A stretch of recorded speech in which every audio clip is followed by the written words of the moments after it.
parking, and we have the food and drinks covered as well, with a special thanks to Bear Smokehouse Barbecue and Cultivated Cocktails. Live the dream with us. Living the dream too. TOO.com. At Straight Talk, we get it. You say no a lot. Mom, can I get a tarantula? No. Coffee? No. So we're giving you more reasons to say yes, like a free 5G phone with real unlimited data with select plan activation. Can I use the free phone? Yes. See? Doesn't it feel good to say yes to more? Absolutely. Face tattoo? Absolutely not. Available at straighttalk.com and Walmart. Taxes and fees apply. In-store activation of Gold Unlimited plan or higher required. For network management practices, visit straighttalk.com. Hey, this is Matt Jones. I'm Drew Franklin. And this is NFL Cover Zero. We're just here to try to give you an NFL perspective a little bit different. Did you see the Colts pretzel? That was my other big takeaway from that game. What was that? Oh, my. We think NFL coverage should be informative and entertaining. And twice a week, that is exactly what you're going to get. Open up your free iHeartRadio app, search NFL Cover Zero with Matt Jones and Drew Franklin, and listen now. ESPN Asheville is your home for Atlanta Braves baseball. Listen to your Atlanta Braves on 92.9 FM, 880 AM, 1400 AM, or on the iHeartRadio app. Atlanta Braves baseball on ESPN Asheville. Brought to you by Parks Ford Hendersonville. Portions of the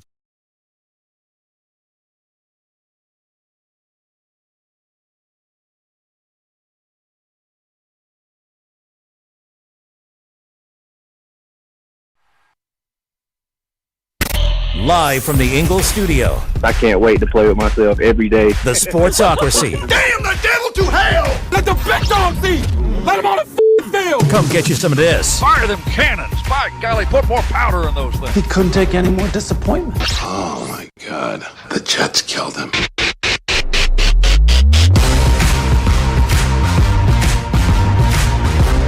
And welcome into the Sportsocracy on ESPN Asheville, 92.9 FM, 880 AM, and 1400. He's back and dumber than ever, folks. Oh, yeah. It is.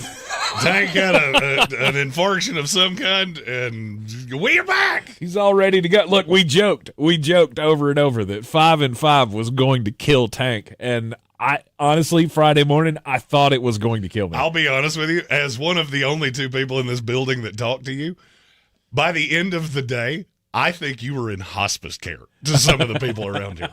Like, Tank was actively what I said was he had a medical issue, not a medical emergency, he's not actively dying. He is fine.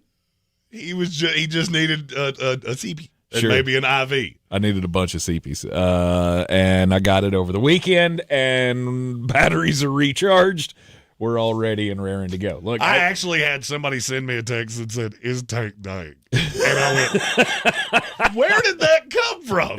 No, he's not dying. Look, everybody except for me apparently could see it on my face and hear it in my voice. By the time I got to Thursday, I was so drained that I couldn't even move. You were certainly dumber than usual, which I realized it on about Tuesday, and I can't remember exactly what you said, but you said a sentence to me that did not make one iota of sense, and I went, "That's not good. No. None of that is good times." No, I misidentified the start of the season in one of my sports reports last week. Like on Wednesday morning, I'm telling everybody, "Hey, it's getting ready to go for the NFL season." Nope, that's tomorrow. Anyway, I got so crossed up that I had to take a couple of days to unplug and just get some rest on doctor's orders, and the ticker's fine. It was not the ticker. Apparently, it was just extreme exhaustion that was driving me insane. Patrick Holt got it right. Tank needed Control-Alt-Delete. I did. You had way too many processes running in your head. I did. I had to do the hard reset. I did laugh when somebody said, it was somebody that works here, asked, "Well, why are you not more tired?" And I said, #built different, and I just walked away.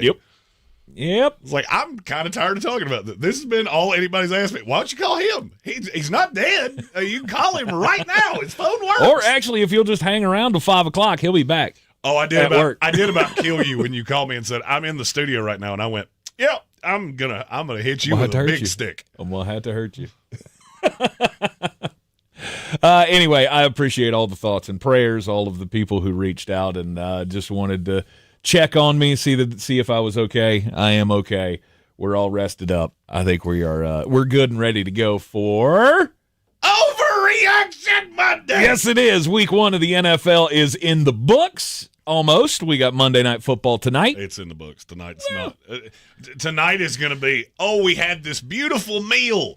And for dessert, we got banana pudding with a booger in it. Awesome. Let's go. Let's hope this isn't one of those, 6-3 gross fest games. But Ben Johnson making his head coaching debut tonight for the Chicago Bears. J.J. McCarthy and the Minnesota Vikings looking now, to look serviceable. Now, if you want to watch this game with your favorite dumbassery, I will be at the Village Porch, 51 North Merriman Avenue, which is where we will do every Monday Night Football game all season long. All right. Hashtag built different. Hashtag built different. My wife looked at me and said, not doing it. Nope.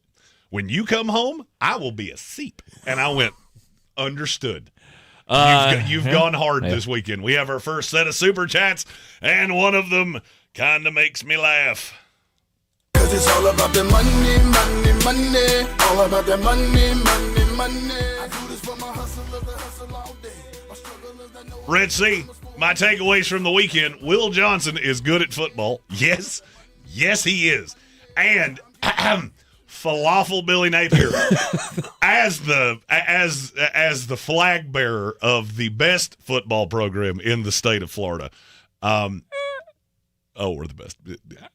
Don't worry. South Florida's got 2 top 25 wins. Woo, they beat Boise State, Billy Napier. Woohoo! Let the good times roll. Yeah, South Florida, great chance they make the college football playoff. And when they do, did you ever see the movie The Revenant? The bear movie? Yeah, where the bear eats Leonardo DiCaprio? Yeah. That's going to be South Florida in the college football playoff. Like, I've survived in the wilderness. And dead. Mm-hmm. But yeah, if you're a Florida Gator fan, it was not a good weekend. I actually thought of Sir Jimothy as I watched that field goal go through. I was like, man, that's a bad weekend for you. Between the Dallas Cowboys, Florida Gators, I hope your fantasy teams were good, because if they weren't, yikes. We have another Super Chat that is our A segment of this here program. Money. Yes, I'm talking about money. It's from Soaring Eagle. Said, you sure Baltimore wins the AFC?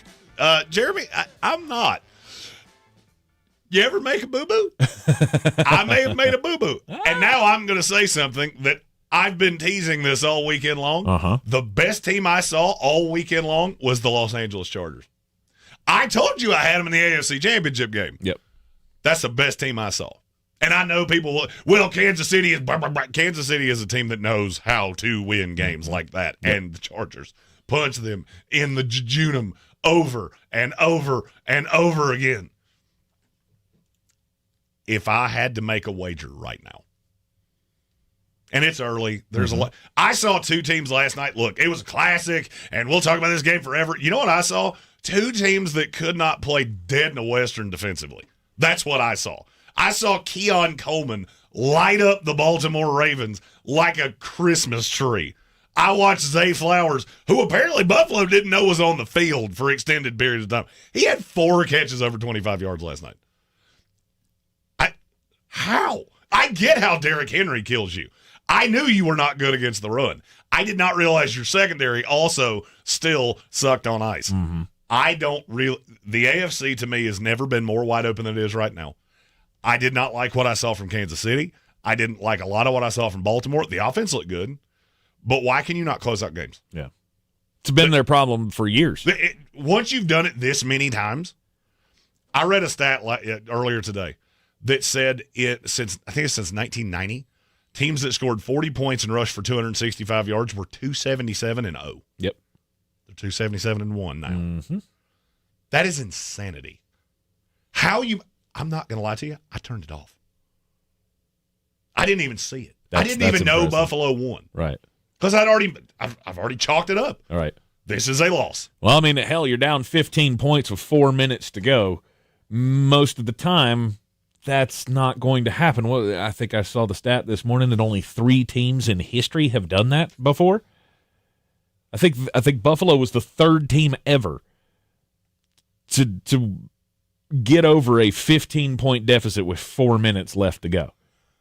We have another super chat that steers into this, and then we have a few more that would be my second part of this take.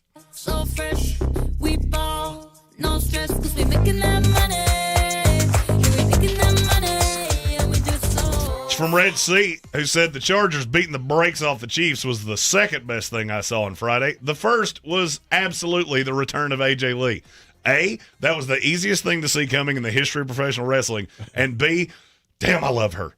There's something about that whole crazy shtick where she skips around that I'm like, God, in a past life, you would have ruined mine. No doubt. I think I married that girl. This is the CM Punk wife that you were telling me about. As a matter of fact, I told Tank this coming back from Chapel Hill. He did. I said I know what's coming. Yeah. But I did still love to see it, and she is still just awful pretty. Just a whole lot of fun to look at. We have 2 more super chats. Money, plenty of money. Give me loads of money, a lot of dough. These are from Joshua. Said, no way the Chargers were the most impressive team. It's Green Bay. Bold after week 1 prediction, Ravens pack Super Bowl. That's a lot. I will say the second most impressive team that I saw was the Green Bay Packers. Yes. And that was with Micah Parsons playing, 29 snaps? To me, the Green Bay Packers were more impressive because that came out of nowhere. I did not think that they were going to come out and just befuddle Detroit the way that they did. They abused Detroit. They did. They were the more physical team, and that defense is going to be hell on wheels. I don't want to face it. I don't think anybody in the league wants to face it. The question is whether or not that's enough, because Detroit was out of sync. I mean, that was probably the worst game that Detroit will play this year. And I am worried. You're worried? I'm worried, and I'll tell you why I'm worried. What I saw out of their offensive play call made no sense. It just didn't. It was not a well thought out. I mean, Jahmyr Gibbs had 10 catches and he had 31 yards. Right. We got it. Okay. This is not working because they're really, really fast. The thing that I think as I went down the rabbit hole and I'm thinking about Ben Johnson, but it's not even just Ben Johnson. I watched Tanner Ergstad with the Jets. That was the passing game coordinator. Yeah. He's the new OC of the New York Jets. Okay.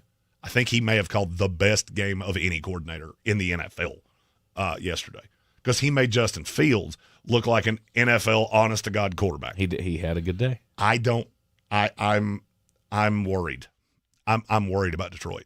That did not look good. And I'm not trying to diminish Green Bay. I'm not. I know that's how this is going to come off, but it's not what I mean. Mm-hmm.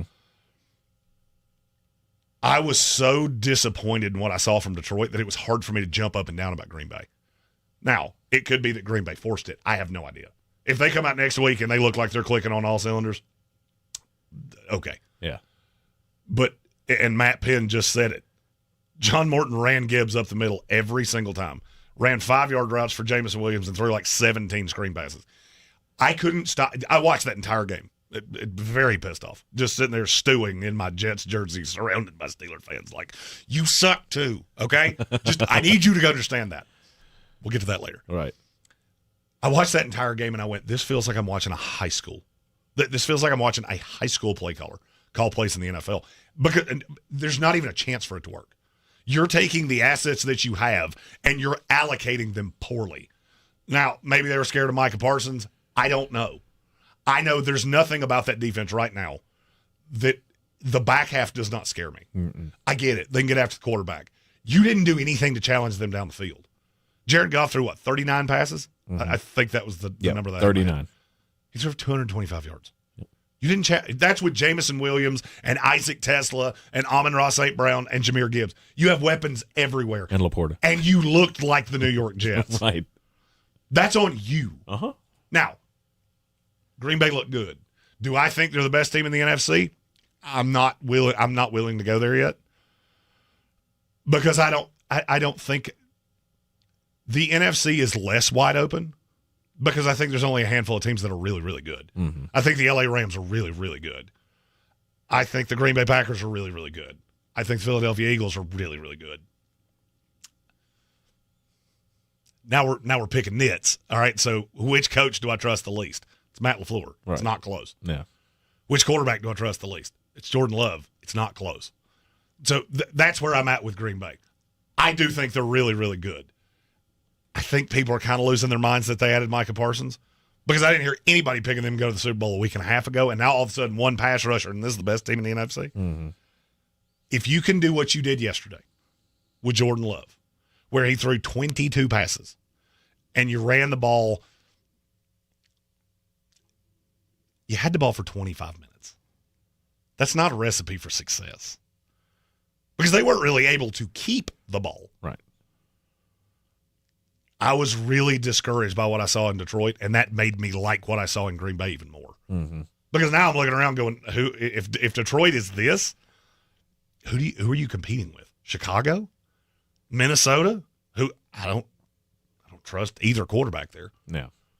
I would say Green Bay is the safest team in the NFL to make the playoffs. After what I saw week one, that's the safest team in the NFL. I could get down with that because I don't think a team that is that ferocious defensively, if they're going to bring it like that each and every week, then, yeah, there's probably no chance that they're going to end up with a losing record. And a winning record gets you in, right? A winning record gets you into the playoffs in the NFC. The Detroit Lions were a major disappointment, but I give a lot of credit to the pass rush and all of the short game stuff. Was that part of the game plan? Was that what they were intending to do, or was that because they were on their keister every play? Somebody was in that backfield, it felt like. Jared Goff had no time to do anything. So everything ended up being, let's get the ball out quick because they're on us. I mean, Penei Sewell was getting abused. Well, here's the thing. I didn't see a lot of teams that really impressed me yesterday. Green Bay did. Yeah. Green Bay did. They were impressive no matter who was on the opposite side. Agreed. That's a really talented team that you just suffocated. And I understand why Green Bay Packer fans are excited.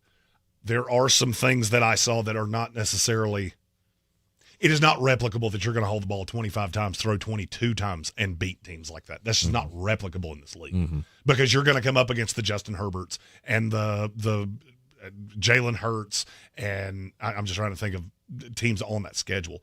You're going to come up against teams that you're going to have to beat them a different way. I want to see that. If the defense can hold up like that, then you don't have to be prolific. I think it was Joshua that I saw said – Jordan Love doesn't have to be a top 10 quarterback if we play that way. I agree with you. The question is, can you win consistently that way? And I don't know. Not many teams do. It's very, very rare.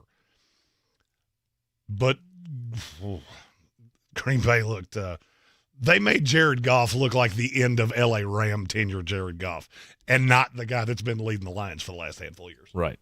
And part of that may be the scheme. Part of that may be the new offensive coordinator.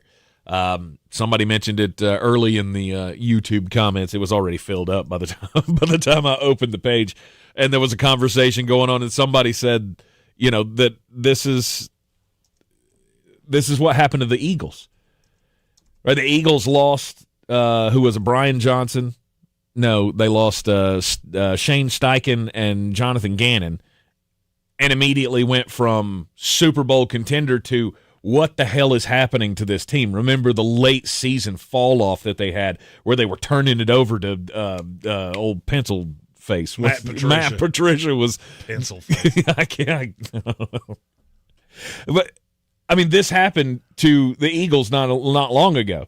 So if that happens to the Detroit Lions, then yeah, this doesn't become as impressive. We have a handful of super chats to get to before we take our first commercial break, and then we start dissecting the overreactions. Money, baby, get the money, Soaring Eagle, stock down guy in fantasy football who dropped Ladd McConkey. He said this during David Smith and I's fantasy football show yesterday. Somebody dropped Ladd McConkey. First of all, why was he even allowed to do that? Right. Second of all, if you didn't spend every cent you had to go get him, you did it wrong. Especially in a dynasty league. That is mind-boggling to me. That's one of the, I hit the wrong button. Can we reset that? No. We have another one. Money. Yes, I'm talking about money. Randy L. said Harold Landry is not washed up. That's all from New England. We're going to talk about New England later in this program. I had a big sweeping takeaway from that, and I guarantee you it's not what you think it is. New England did not look impressive, but I promise you I'm not going to say what you think. No. And then one more from a loyal. Show me the money, money. Show me the money. I like the cash. God, I hate that one so much. Alex, and I know you made him just to make me angry, which is why I try to not let him do it, but that one just, I can't help it. It's from Alex S. Used his member chat, been with us 33 months. Nice. Please let me know if Panther fans are in trouble. The fans, I would not say they're in trouble. Your quarterback, on the other hand, he is in grave danger. Yes. What would you say that was? Overreaction Monday continues after this on ESPN Asheville. Our 2025 iHeartRadio Music Festival, presented by Capital One. September 19th and 20th at T-Mobile Arena, Las Vegas. Streaming live only on Hulu. Limited tickets still available at AXS.com. Get yours while you still can. Gear up, music fans. Hyundai is back as a proud partner of the 2025 iHeartRadio Music Festival. Join us as our electrifying all-star lineup hits the stage like never before. This season, the Ingles Living the Dream Tour rides again, and this time we ride together. Thanks to fine partners like Clarissa Sells, WBNC.com, the Sportsocracy has teamed up with Appalachian Motor Coach to ride with you in style to some of the best games around. Click on Living the Dream 2, TOO.com, to see the schedule and pick your destination. You buy the ticket, we'll get you to the game. No worries about parking, and we have the food and drinks covered as well, with a special thanks to Bear Smokehouse Barbecue and Cultivated Cocktails. Live the dream with us. Living the Dream 2, TOO.com. Are you prepared for an emergency or disaster? Because it's not a matter of if, but when. Don't find yourself saying, I'll trust water bottles and a flashlight to save the day, but I'll be proved wrong. With a tornado approaching, I'll realize that I like a wheelchair-accessible shelter. When the floodwaters rise, I'll be up in the attic with 20 cans of beans. It's a recipe for disaster. Let's prepare so we all have a better story to tell. Get started at ready.gov/older adults. Brought to you by FEMA and the Ad Council. Hey, this is Matt Jones. I'm Drew Franklin. And this is NFL Cover Zero. We're just here to try to give you an NFL perspective a little bit different. Did you see the Colts pretzel? That was my other big takeaway from that game. What was that? Oh, my. We think NFL coverage should be informative and entertaining. And twice a week, that is exactly what you're going to get. Open up your free iHeartRadio app, search NFL Cover Zero with Matt Jones and Drew Franklin, and listen now. Selling your home? Don't settle for average. Our real estate team at Clarissa Sells WNC and eXp Realty offers Zillow Showcase, an exclusive AI-powered listing experience available to just the top 10% of all listings in our area. With immersive media, cutting-edge design, and elevated marketing, Showcase listings, they go pending quicker and sell for up to $9,000 more than standard listings. Ready to stand out in a crowded market? Give our team a call today, 828-774-6343, because your home deserves the spotlight. Bear Smokehouse Barbecue in Asheville has two things that all Sportsocracy fans crave: bold flavors and big portions. Oh, yeah. And they've got the balls. Bear's famous bear balls are packed with mac and cheese, pulled pork, cornbread, and deep fried and then topped with bacon and cheese sauce. This is the place to be. Live music on Saturdays and the first Sunday of every month. They partner with the Guitar Bar to host Mr. Jimmy's Barbecue Blues. Bear Smokehouse Barbecue in downtown Asheville and South Asheville. This is J.W. Whitley, General Manager at Parks Ford of Hendersonville. Our value of commitment. Committed to you as our customers and the community that we serve. To do better, be better every day. That's the Parks Promise. Experience the Parks Promise today at parksfordhendersonville.com. At Ingles, whether we're celebrating Friday night rivals, televising college basketball games, bringing the Fan Fest to semi-pro soccer, or taking you out to the ball game at your minor league park, it's all in the bag. Ingles, low prices, love the savings.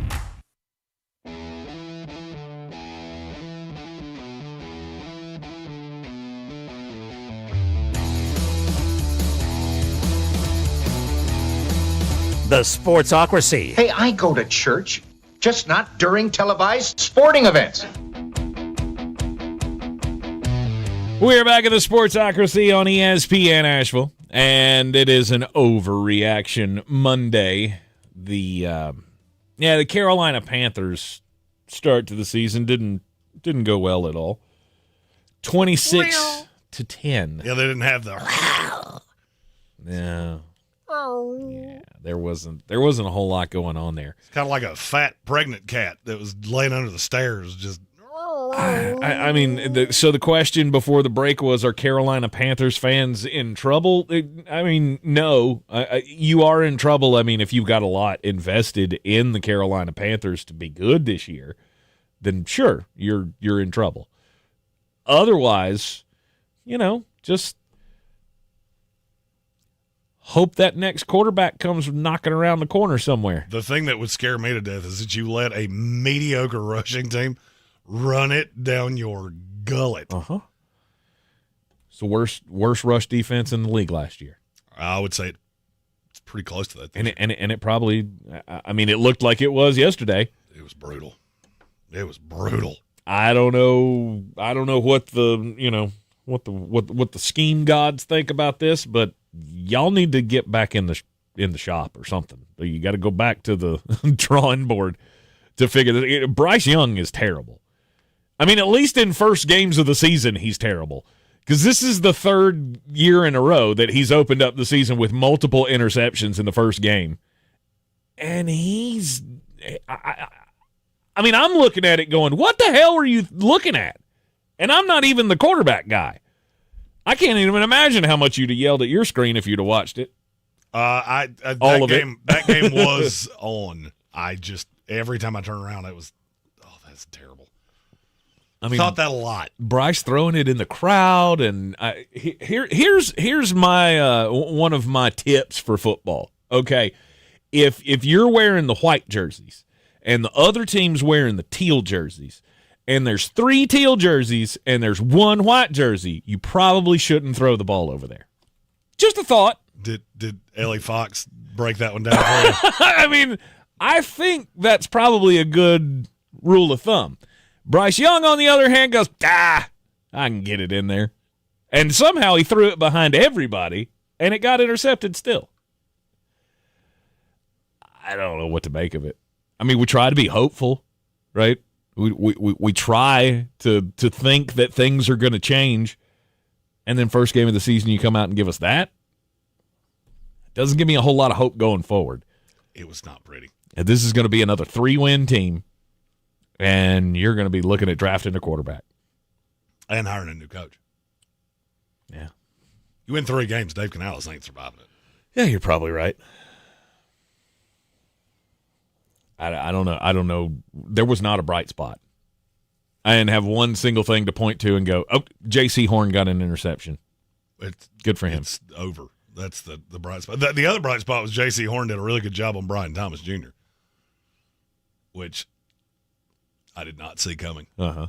I didn't think anybody could stop Brian Thomas Jr. Not to that point. He got a touchdown, didn't he? Didn't he? BTJ, no. Didn't he run one in? I thought he did. Oh, no, he did. Yeah, you're right. Yeah, you're right. He ran one in. Don't have a lot of hope for the Carolina Panthers after that first game. But there again, who knows? Maybe they'll figure something out. They won't play many worse teams than that, though. That's the problem. I don't know that I agree with you. You think Jacksonville's good? It's not so much that I think they're good. I think they're better than people believe. Okay. They didn't look like they belonged in the turd tier yesterday. I mean, they just suffocated Carolina. Mm-hmm. Now, look, I get it. Carolina's not a good team. But they look like they were on different planets. There are several teams on that schedule I look at and go, you play the Saints twice. Mm-hmm. Apparently think throwing Spencer Rattler out there 42 times. Every time I looked over at that game, I went, Kellen, quick question. Do you know who your quarterback is? Because I don't think you do. Okay, so 2 games against the Saints. And then? Miami. Is Miami on that schedule? Yeah. You know what? Let's go down this rabbit hole. All right. Who sucks and we know it? Miami Dolphins. No Bingo. doubt. I tried so hard to tell you in the offseason. That team is awful. Miami is terrible. They're shockingly bad. You made Daniel Jones look like Peyton Manning. The New York Giants were sitting there going, "What? But you were bad. What is happening?" So, look, one of my first stock ups of the day, Indianapolis Colts. Sure. Whoa. If you can do that to an NFL team, I'm not saying you're great, but you're better than I thought. Because I did not see that. Well, it was like playing the Ziegfeld Follies. It's just every second they're giving you a chance to grab the ball or sack them 10 yards behind the line of scrimmage. It's not good. I am dumbfounded that any team in the NFL can be as bad as what I saw from Miami. I think it wasn't even 10 minutes into the game. And Tyreek Hill's over on the sideline just losing his mind. I think you have to get Tyreek Hill out of there. I think so, too. Look, Miami, I hate to tell you this. You threw for 146 yards against a fine defense. Tua Tagovailoa set it on fire. Mm-hmm. Do you know what his QBR was yesterday? 14. You're too high. 7. Too high. 4.5. Too high. 2.7. I didn't even know it went that low. A standing corpse could be a 5. Wow. He was a 2.7. That's hard to do. That's not good. That's like Zach Wilson territory. Oh, by the way, he came in and was a 16.2. I get it after the game was over, but I'll just look at Miami and go, what do you have going for you? Your secondary is a joke. Like, you were upset when Storm Duck got hurt. Uh-huh. Like, oh, no, what will we do now? It wasn't good when he was out there. Now it's just badder than it was. Daniel Jones and the Indianapolis Colts scored on every drive. And they said on Red Zone yesterday that he is the only quarterback that they can find going back all the way to like 1992 that's ever done that. Every possession of the game scored a touchdown. Do you know who the punter for the Indianapolis Colts is? No. Neither do the Miami Dolphins, because they never saw him. They never met him. They never saw him. Not one time. 33-8. You got your ass handed to you by a team that I don't know that they're all that good. Oh, they may be fine. Do you know who Indianapolis starts the season with? Like their first 3 games? Who's next? They get Denver back in Indy, and then they go to the Tennessee Titans. This team could be 3-0. It wouldn't shock me in the least. It would not shock me in the least. They could be. They are going to get they will get defensive resistance next week against Denver, though. There was none of that against Miami. We need to talk about Denver. We have some super chats to hit when we come back. All right. We got to get just a bit outside, and yeah, I want to talk about them ponies, because I saw some stuff that I hate to say I told you so, but I did. You're in the Sportsocracy, and this is ESPN Asheville. ESPN Asheville. Your mountain weather forecast. Plenty of sun to enjoy if you're going to be heading out on this Monday. The high this afternoon should approach 74 as a light breeze continues in from the east and southeast, and then partly cloudy and cool overnight with a low dipping into the upper 40s. A little bit of fog is possible to start off Tuesday morning, otherwise sunny with an afternoon high of 76 degrees.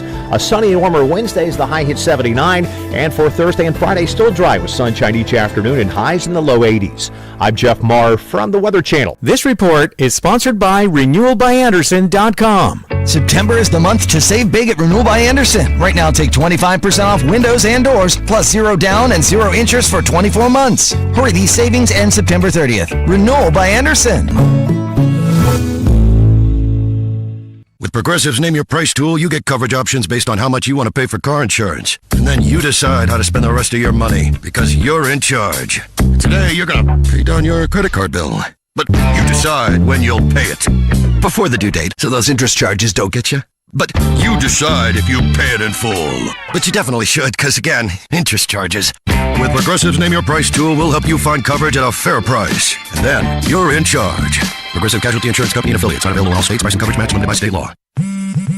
At Straight Talk, we get it. You say no a lot. Mom, can I get a tarantula? No. Coffee? No. So we're giving you more reasons to say yes, like a free 5G phone with real unlimited data with select plan activation. Can I use the free phone? Yes. See? Doesn't it feel good to say yes to more? Absolutely. Face tattoo? Absolutely not. Available at straighttalk.com and Walmart. Taxes and fees apply. In-store activation of Gold Unlimited plan or higher required. For network management practices, visit straighttalk.com. America's #1 app for radio is iHeart. Live radio, trusted DJs, breaking news, live play-by-play, plus the station you're listening to right now, anytime, anywhere. Join the millions who already have it. Open the free iHeart Radio app today. The #1 app for radio. Halloween is the place to be on Saturday, September 13th as WCU football takes on Elon as we white out Whitmire, courtesy of Ingles, 99.9 Kiss Country, Star 104.3, and ESPN Asheville. The first 5,000 fans will receive a free whiteout shirt. Come early and see one of the best traditions in FCS football, the Freshman Run. Advanced ticket sales start at just $18 for adults, $13 for kids. For tickets, visit catamountsports.com or call 800-34-GO-WCU. Go Cats! Clarissa sells WNC as the #1 team in Buncombe County. We have the customer service experience to assist you in achieving your real estate goals. Our team offers something that 90% of listings in our market won't have, Zillow Showcase. Check us out at clarissasellswnc.com. Do better, be better every day. That's the Parks Promise. Our mission, to improve lives with every interaction. This is JW, General Manager at Parks Ford Hendersonville. Experience the Parks Promise today at parksfordhendersonville.com. That's parksfordhendersonville.com. Sure, you know Appalachian Motor Coach is the official shuttle sponsor of the Living the Dream Tailgate Tour. But did you know that they can get you anywhere in style? Weddings, bachelorette parties, corporate gatherings, family reunions, Appalachian Motor Coach makes the ride part of the fun. Luxury seating, climate control, and none of the stress of parking or driving. Appalachian Motor Coach gets you there relaxed, on time, and ready for the party. For more information, visit them at AppalachianMotorCoach.com. Appalachian Motor Coach, the best memories start on the ride. Boy, you must be outside your mind. The Sportsocracy. Just a bit outside. He tried the corner and missed. It is ESPN Asheville. It is the Sportsocracy coming to you live from the Ingles studio. And just a bit outside. I am upset, Jeremy. I am sorely disappointed and upset with the interwebs. I thought you people were good at this. I thought for sure that by now, 3 days later, we would know who the hell Philly fan Karen was. I know you saw this. The Phillies fan that stole the baseball or made the dad give up a baseball that he quote unquote stole from her. I've had no less than 7 people tell me this story. I could not care less about this if I tried. I do not care. It's gross. It's gross fan behavior. And this lady steals a baseball that the dad got for his son who was celebrating his birthday. Of course, she goes viral. By the way, her name's out there. We've had no less than 10 people say that, Chad. It's not just out there, it's everywhere.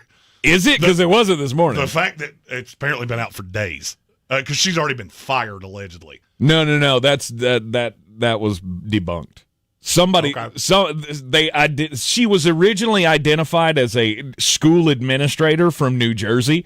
And not only did the administration for the school district or whatever in New Jersey come out and say, she doesn't belong to us. We haven't hired her. They also followed up their statement with, by the way, if it had been one of our administrators, they'd have caught the ball barehanded and we wouldn't be talking about this right now. I thought she's a social worker, by the way. She's a social worker? Whoever this, I don't know. Oh. I'm at the, see, I started this story with, I don't care. So I do not know because I didn't search it. And my internet doesn't just go, Hey, you must know about this. No, I don't care. I'm sure it's there somewhere. I gotta love Philly fans. Never do they cease to amaze you. Throwing snowballs at Santa Claus and cheering Michael Irvin getting murdered on the field, eating dog crap after Super Bowl wins. And now you got this woman just flying her Philadelphia flag. Just another notch in the Philly fans are the worst. My story is about the Tennessee Titans. Yesterday, tough loss, 8-point loss in a game that you very much could have won because you got the ball inside the 50-yard line 5 times. 5 times. Couldn't score. And that would be bad. Except in the third quarter, Elakayi Manor catches a pass on the sideline. He does not get his feet down, but he does get his elbow down. What's the rule? 1 elbow equals 2 feet. Apparently, the one person in the world that didn't know that is Tennessee Titans head coach Brian Callahan. In his post-game press conference, he said, you got to get a foot in bounds too. We didn't have a clean look at whether his foot was down as well. An elbow doesn't equal 2 feet, so his foot would have had to come down as well. The call from upstairs was that it wasn't worth challenging. Maybe you should run the things that you're going to say out loud by people, especially if you're just patently wrong, which you are. Here's my question. What level of football does an elbow not equal 2 feet? Because I can't think of one. I don't think there is one. I don't either. How do you not know that? And for the love of God, why would you say it out loud? I mean, somebody in your ear had to say he's got an elbow down. That's a catch. Right. And then you come out and make yourself look like an absolute buffoon. If I'm a Titan fan, I'm just like, I could go away. Go far. It's already time. We're 1 week into the season. He's already done.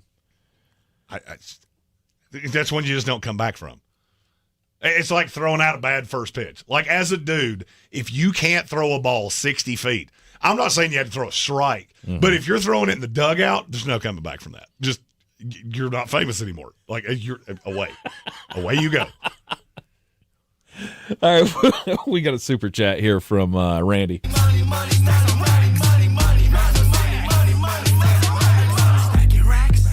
Randy L says, stock down for the guy who let Karen bully him with his son. Oh, yeah. We actually have a slew of super chats, so you just keep those going. Just keep them going. Sir Jimothy sent me a message about tickets for a game. Later this week, we will be announcing all-inclusive Living the Dream 2 fan packages where you get your ticket and the ride on our shuttle. Nice. With all of the lovely accompaniment. Hope to do that tomorrow. Tomorrow is my last show of the week, so it'll be tomorrow. Or it'll be next week. There's no in between. Yes, I'm talking about money. But Jimothy also said Falafel Jerry and Falafel Billy Napier and Falafel me for loving both teams. At least you can see your own faults there. Joshua, that would be the super chat that you just hit, said, want your thoughts on the potential of Edgerrin Cooper. He had 12 tackles yesterday. He's a dog. I mean, between him, Micah Parsons, Rashawn Gary, there's a lot on that defense to really, really like. And Edgerrin Cooper he's the young piece I look at and go, nobody talks about him. And I'm not saying he's Fred Warner, but I think he's in the next tier. I really do. I think he's a top 5 linebacker in the NFL already. Okay. Linebacker is not a position that we get a lot of infusions of young talent. We get about 1 a year.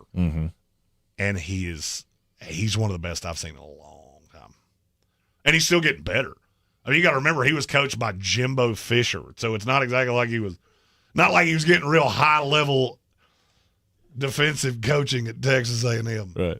Because it's all about the money, money, money. All about the money, money, money. Let's see, from Randy L. McDaniel Tua, Tyreek, the GM, they all need to go. And I agree with you. Here's the problem. McDaniel's pretty easy.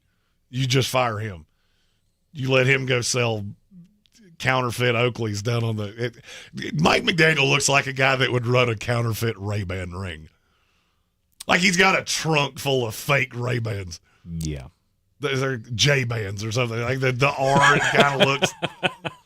It looks like that kind of guy. Tua, you're stuck with. I don't know what it would cost them to get rid of him, but I know it's a lot. Of course it is. They just paid him, 2 years ago? They just gave him the extension. I don't even think it was that long ago. I think they did his deal last year. Was it just last year? Yeesh. I know it just kicked in. Right. Oh, dead cap. I'll take a stab at it. What would it be if they just cut him right now? 120. You're too low. It's 137.9. Yikes. Oh. Oof. That is half of the cap. Gross. Nah. God, when can they even get out of this deal? 2 years. Oh, my. It's 2 years. Yeah. It's 2 years. You got 2 more years stuck with Tua Tagovailoa, or you're going to be paying him like Kirk Cousins. Oh, his cap number next year is $56.4 million. I don't, I would hate to say it was unpredictable, but we predictabled it. Repeatedly said, do not do that. Do not seek the extension. No doubt about it. Whoa. And now here you are. Here you are. At least the Carolina Panthers won't make that same mistake. Tyreek, you can get out of a little bit more comfortably. It's still Tyreek, you can still get cost you still get something out of him though, right? You could move on from 31. him. He's 31. He doesn't have a ton of. I mean, he's got a ton of money owed this year. Mm-hmm. His cap number is insane next year, but that'll be pushed off into void years. Mm-hmm. So, I mean, yeah, potentially. I mean, I'd be calling the Kansas City Chiefs going, hey, what's up? Because your offense looks like duty, especially with no Xavier Worthy. Yeah. Xavier Worthy. What did he do? Broke a shoulder or something? I don't know. I haven't seen exactly what he did. I'm not going to lie. I was so locked into college football on Saturday that I didn't do anything. I did nothing NFL related until yesterday. Yeah. He dislocated his shoulder. I don't know how long that would just can't stay healthy. I mean, that's got to be a 4-week injury. If he has to undergo surgery, he's done for the year. Ooh. Oof. Another one. And another one. Good night. We have another super chat. Speaking of another one. Money, money, money, plenty of money. Give me loads of money, a lot of dough. Divine Comedy said, give us hope for Seattle, lads. We're down bad. But why are you down bad? Yeah. Why are you so dejected from yesterday? I mean, I guess your offense didn't inspire you. Oh, they did. Don't get me wrong, they didn't look good. But I can say that about no less than 15 teams. I mean, I watched a good portion of the Seattle-San Francisco game, and I never once thought, well, this is a terrible team. The unnerving part for me would be that you can't run a greasy peg up a cat's keister. That's unsettling to me. And poor Sam didn't really have. I mean, he was meh. Well, I mean, and it doesn't hurt. I mean, it doesn't help when you have the final play on you, right? It also doesn't help when Brock Purdy just cut through your defense like a hot knife through butter with me, you, and 2 guys from accounting as his wide receivers. Who was the guy that who was the 4th stringer that caught the touchdown? Tongues. Never heard of him before. Could be Tongus for all I know. I don't know. I don't know, and I don't care. I've never heard that person's name before in my entire life. And you're the draft guy. If you had asked me, he's a 4th-string tight end out of Cal. Yeah, sorry, I don't make a great habit of breaking down Cal tight ends. The last productive player that came out of Cal was the one that beat my team yesterday. Yeah, I mean, it wasn't a great day, but I didn't think it was a panic day by any means. They were not good. Now, here's you want all right. So you want hope? Here's where I will give you hope. You play the Pittsburgh Steelers next week. Then I'll go ahead and tell you, if you can't run on them, we should be worried. Because I think Breece Hall, if they had allowed him, would have run for 400 yards yesterday. Yeah. Then you play the Saints. The Cardinals, that's not going to be fun. The Buccaneers, that's not going to be fun. Jaguars. You got some winnable games here. Mm-hmm. The good thing for the Seahawks is that you don't have many games on the schedule where I go, oh, God, you're losing that one. At Washington on Sunday night, I do kind of circle that one and go, you're losing that one. Mm-hmm. Other than that, I still don't see any reason that Seattle can't go 10-7. No, you should be very competitive. Yesterday was not pretty.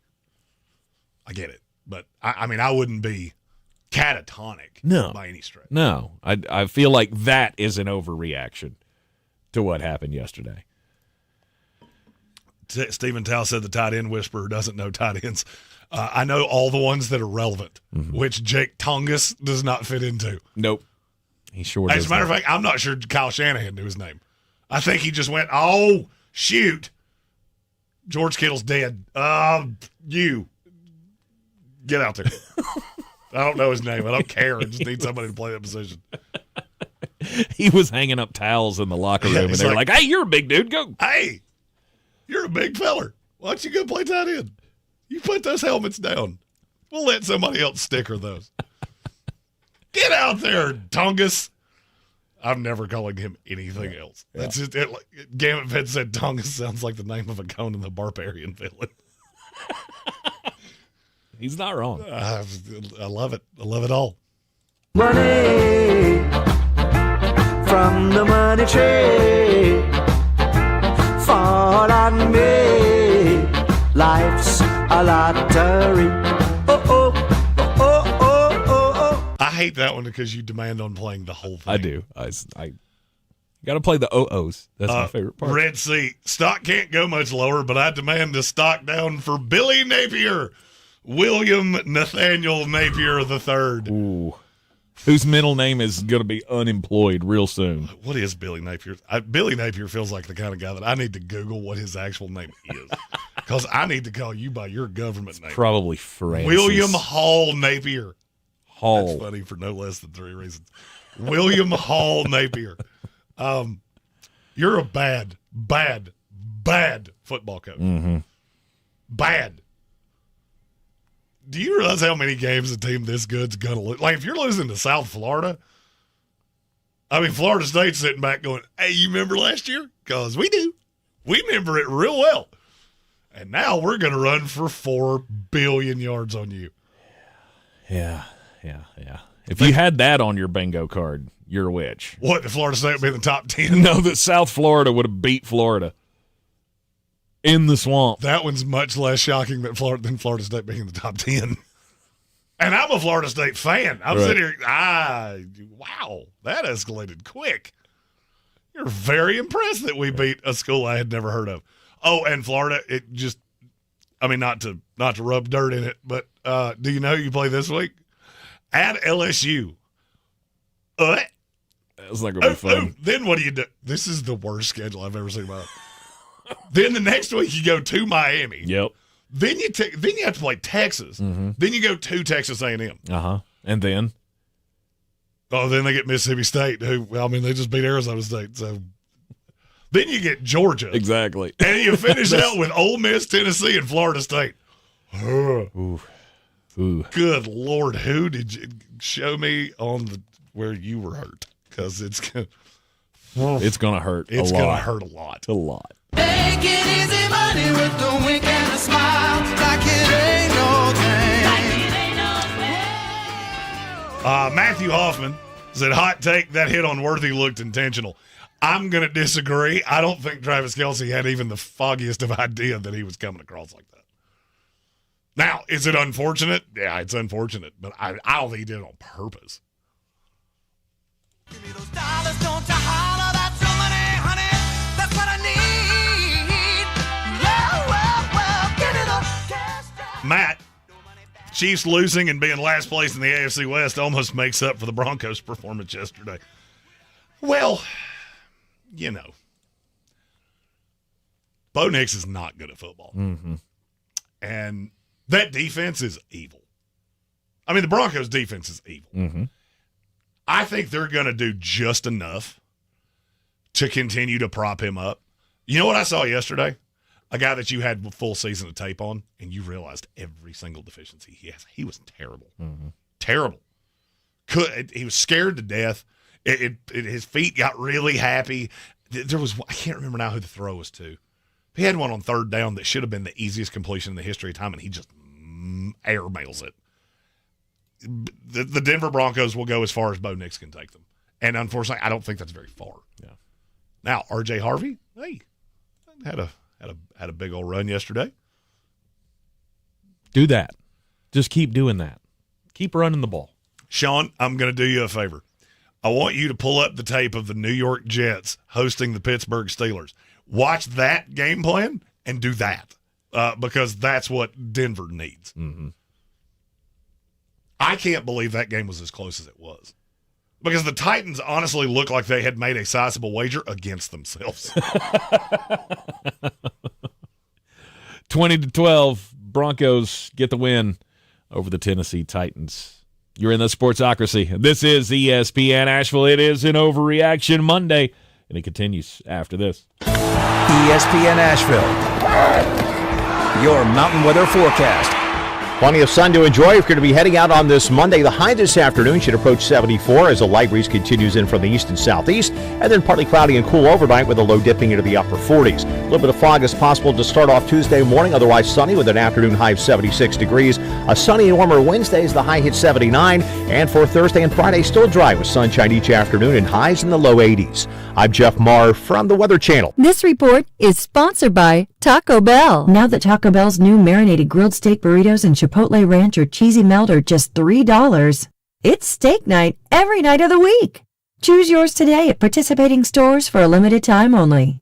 Prices and participation may vary. Tax extra. Big news, Asheville. Clover CBD has opened a brand new dispensary at 8 Weaverville Road in Woodfin. Clover CBD is locally owned, community focused, and dedicated to providing premium hemp products at affordable prices. And here's the best part. Radio listeners get 20% off one in-store purchase, plus a free gift when you mention this ad. Offer valid once per customer through the end of October. Stop by their new Woodfin location today or visit clovercbd.com to learn more. That's clovercbd.com. Huge savings on Dell AI PCs with Intel Core Ultra processors are here, and they're newly designed to help you do more faster. They can generate code, edit images, multitask without lag, draft emails, summarize documents, create live translations, and even extend your battery life. That's the power of Dell AI with Intel Inside. Upgrade today by visiting Dell.com/deals. That's Dell.com/deals.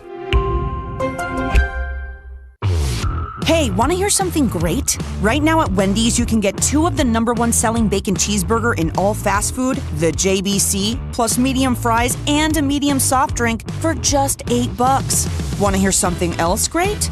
Double the burger means double the bacon. Now that's a game changer. 2 of the #1 bacon cheeseburgers with fries and a drink for just $8. Gotta be Wendy's. Limited time only. U.S. price and participation may vary. Request $8 JBC meal deal to obtain discount. Individual items at regular price. Starting stronger starts at AutoZone, where they've got battery solutions in the form of free battery testing, free battery charging, and replacement. Batteries that fit your needs. That's what makes them America's #1 battery destination.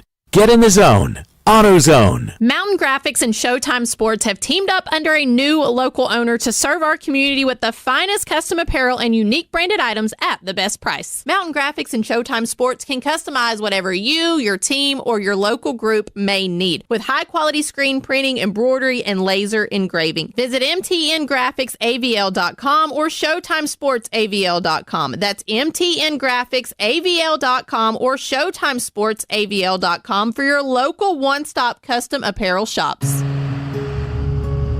Sometimes it's the little victories that mean the most.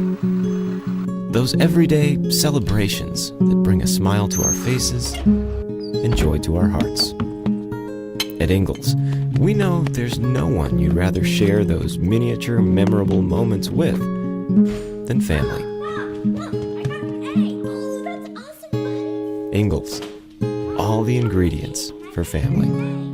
Almost 1 year ago, Bear's Smokehouse Barbecue became the home of World Central Kitchen and served over 1.5 million meals to folks who needed it after Hurricane Helene. On Saturday, September 27th, from 7 to 11 a.m., Bear's Smokehouse Barbecue invites everyone to rise and brunch. A chance for us to reflect and reconnect over some hearty breakfast bowls and mimosa flights. Saluting our collective resilience and generosity, Bears knows the best is yet to come. Get your tickets today at bearsbbq.com. I'm Coley Duffy. I'm Cody Ward. And we're the Chainsaw Brothers. Actually, we're cousins. A few days after Helene, we was in the driveway having a couple beers, waiting on the power to come back on. And we heard so many people calling, needing trees removed, and couldn't afford it. So I called my dad to borrow a chainsaw, and over the next few months, we cleared trees for our neighbors. Our business was born out of wanting to help Western North Carolina get back on our feet. We are fully insured and licensed. We keep our promises, meaning if we say we're going to be there, we'll be there. In these parts, we live how we were raised. When you call the Chainsaw Brothers, you're not a customer, you're family. We're good at what we do, and we do it for a reasonable cost. For all your chainsaw needs, call the Chainsaw Brothers. 828-316-1013. Or find us on Facebook. See how we treat our family. Are you still covered up with storm damage and debris? Call us about our daily rates at 828-316-1013. That's 828-316-1013. We're the Chainsaw Brothers, and with our neighbors, we are Western North Carolina strong. Woohoo! This is an all-new era of Carolina football. Cost at the 40, cuts back. Cost at the 20. Caleb to the house. Touchdown, Carolina. Saturday, the Heels return to Kenan Stadium to battle the Richmond Spiders. Pre-game coverage starts at 2:30, kickoff at 3:30 on your home for Carolina football. Asheville's home for the Tar Heels is ESPN Asheville. From the Ingles studio, WPEK Fairview, WMXF Waynesville, W225CJ.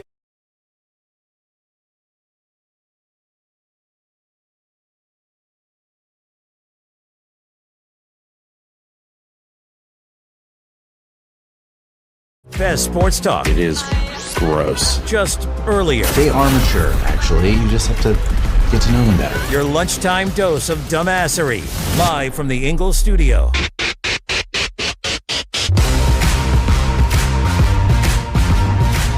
It is ESPN Asheville, 92.9 FM, 880 AM, and 1400 to welcome into the Sportsocracy, and it is an Overreaction Monday. You didn't do it right. Here in the Ingles studio.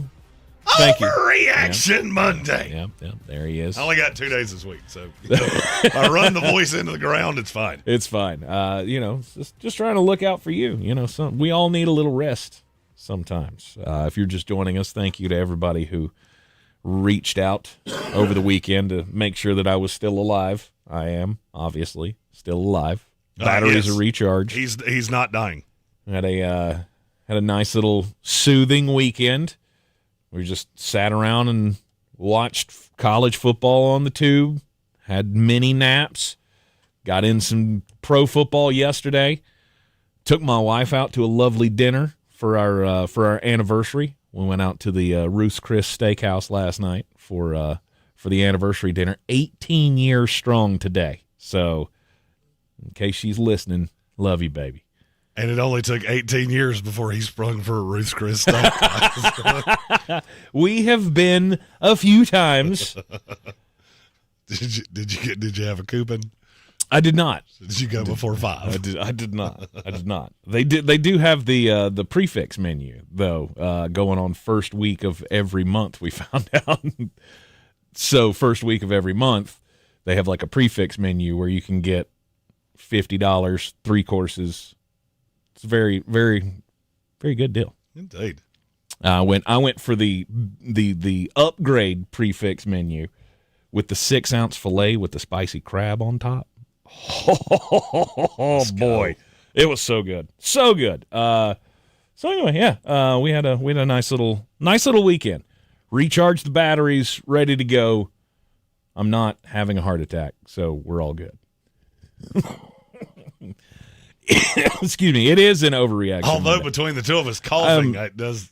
Yeah, I still got a little phlegm rattling around in the throat there from the respiratory deal, which I'm hoping to cut down on because there will be no more vaping for Tank. Tank's done with the vaping. I got to stop putting the chemicals in the lungs because it just makes me hurt. Makes me hurt. We're getting healthier. We're making choices here, people. Welcome back into the program. If you are just joining us here in the Sportsocracy, it is Overreaction Monday. Make you do it again. We talked at the top of the program, Green Bay Packers, Los Angeles Chargers. I think those two are at the top of most impressive in week one. The Chargers with the win over the Chiefs, and the Green Bay Packers defense just coming out and harassing Jared Goff and the Detroit Lions. Definitely looked like a little bit of a shift of power in the NFC. Because I didn't have Green Bay that high on my list going into this weekend. And they're pretty high on the list now. They're into the discussion. Yeah. They've for me, they've climbed up in there. Look, I did the Adam Gold Show Friday with Josh Graham and Adam, and we did a quick who is your Super Bowl matchup, and they both had Green Bay in the Super Bowl, and I'm not going to lie, I laughed out loud. I was like, that is insane to me. Yeah. After watching this weekend,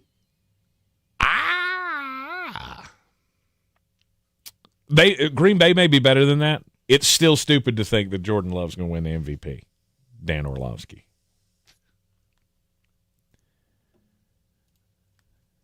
The Tampa Bay Buccaneers and the Atlanta Falcons, that was fun, wasn't it? Typical Tampa Bay Buccaneer football. Just wait till 2 minutes to go in the game, and Baker shows up to make the drive. And then in true Baker fashion, leaves too much time on the clock because your defense is awful and always has been.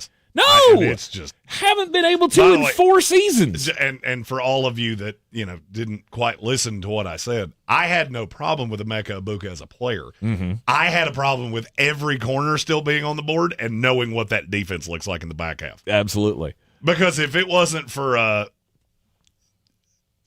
so many jokes for young Hoku, not cool no more. Nope. If it wasn't for a terrible kick, you go to overtime, yeah, and I'm not sure you win that game in overtime. It really depends to me who got the ball first. Yeah. And I know everybody gets the ball twice, but, Baker wasn't particularly good. No, but Baker tends to do that. Baker tends to not be good, and then all of a sudden, game's on the line, he's got one shot, and, here we go. Baker made a play.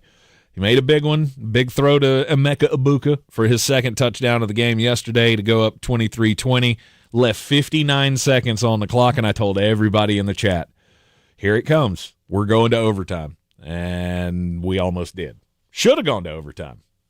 I should have lost that game because that defense is atrocious. Same old Bucks. Same old Bucks. I just watched that entire game and went, there's no doubt in my mind there's the two best teams in this division, and I'm not sure either one of them's actually good. I think they're both good at times, and that's the best you can get from this division, is that you're going to get a lot. They're the same that they've always been. They are going to have dogfights between them, the two of them. They may end up with big wins over teams that you didn't expect to happen, right? Tampa does it all the time. Beat the Lions, beats the Philadelphia Eagles. I think we beat the Bills a couple of years ago. But then you're going to turn around and lose to the Saints. Right? Then you're going to turn around and lose to the Jacksonville Jaguars. Have you looked at your schedule to start this year? It's not fun. Mm-mm. We got Houston next week. In Houston. Uh-huh. And then you get the Jets. The Jets you should have no problem with because they can't throw. Running quarterbacks. But you should learn a valuable lesson that Pittsburgh couldn't figure out. Garrett Wilson is really good at football. Mm-hmm. And apparently that's the only receiver Justin Fields has eyes for. Well, see, we have nobody who can match up with Garrett Wilson, first off. Second off, running quarterbacks always kill us. So I don't go into that game going, oh, we're just playing the Jets. No, it's every game you're going to lose at some point. You should. It's the Jets. I'm giving you that one in the head. Then you go Eagles at the Seahawks, which is a cross-country West Coast. 49ers at the Lions. That is a brutal start to the season. Mm-hmm. Mm-hmm. And you're going to need Baker to be way better than he was last night. Yep, we will. 23-20 Bucks beat the Falcons, take the early lead in the division, thanks to the Arizona Cardinals beating the New Orleans Saints 20-13. Spencer Rattler was 27 of 46. Yeah, I don't really understand that game plan. And Alvin Kamara had 11 carries, which is nuts. And look, first-time head coaches, that happens sometimes. I mean, I could give you several instances where a guy just after that first game, he goes, you know what? It's a little bit faster than I expected it to be. And it got away from me. Mm-hmm. I don't think Kellen Moore went into this game going, we're really going to ride the arm of Spencer Rattler. I don't think that was the intention. No, he got caught then. He definitely got caught by the moment. Look, I'm not trying to. I'm trying to think of a way to say this that it doesn't sound condescending. I was actually somewhat impressed by New Orleans. Okay. Because I don't think they have any talent. The fact that they kept this a game, and I know week one games tend to be close. It's the reason you don't see any gigantic spreads. I thought they fought. And I think there are some specific spots of yesterday that they'll go back and go, we could have won this game. Right. There are a few teams that I feel that way about. Yeah. One of them is my team, which is why I'm not wearing New York Jets attire today. The Cincinnati Bengals. What would you say you're doing? Why can't you play football before the first month of the season is out? They were awful. And they still – I mean, you lucked into a win over the Browns. Over a terrible Browns team. Do you know what the total yardage in this game was? Oh, I'm going to guess. I'm close. I'm curious how close you can get. 498. Oh, you're just combining both teams? Yeah. That's not what I was asking. Oh. Cleveland to Cincinnati. How many yards each team? Oh, let's go 257 to 228. 327 for Cleveland. 141 for Cincinnati. Cincinnati had 141 total yards in this game. Yikes. That's not good. They only ran 49 plays. They averaged 2.9 yards a play. And somehow with Jamar Chase and T. Higgins, they threw for a grand total of $113. Shoo. That is terrible. Now, you lucked into a win. You didn't mean to. Myles Garrett was wrecking the day. There was one series where he almost had 3 sacks in a row. Mm-hmm. There were 3 sacks in a row. He just didn't get credit for the second one because he was the second guy there. It's a coaching change. That's the only thing I can think of. Is the only thing that is going to get you out of this horrible trend that you're in, because your season's almost over by the time you figure out how to play ball. Well, the good thing is they play the Jaguars next week, who I'm not overly impressed by. Then they play at the Vikings and at the Broncos. If they can get out of this month at 3-1, you're the luckiest team in NFL history. Uh-huh. But you better figure it out in October, because you go Lions at the Packers, Steelers, Jets, Bears, at the Steelers again, the Patriots, the Ravens, the Bills, the Ravens. Good Lord, that is evil. That's some good pass rushes. That's a lot of really good pass rushers. Uh-huh. It's a lot of really good defenses. One of the biggest concerns we had about the Cincinnati Bengals was the fact that there were no improvements on the offensive line. Well, I mean, if you're Cincinnati, you came away from this, you won. That's the high side. Mm-hmm. You won a game that you did not deserve to win at all. But that's all I have to hang my hat on. Is got lucky on that one, and I guess burn the tape. Oh, for sure. Burn the tape and move on. For sure. You're back home in against Jacksonville, home opener. That's the only home game you play in the month of September. So this is going to sound a little dramatic when I say it. That might be the most important game on the schedule next week. Because Cincinnati loses that game, they could be 1-3. Mm-hmm. And if you're 1-3 going into the season's already over. Right. And if you play like you did against Cleveland, all three of these teams can beat you, especially the two on the road. Yeah. And unfortunately for the Cleveland Browns, they lost an opportunity to win a game, which, I mean, I guess if you're Cleveland, do you really want to win games? We're still trying to build a team here.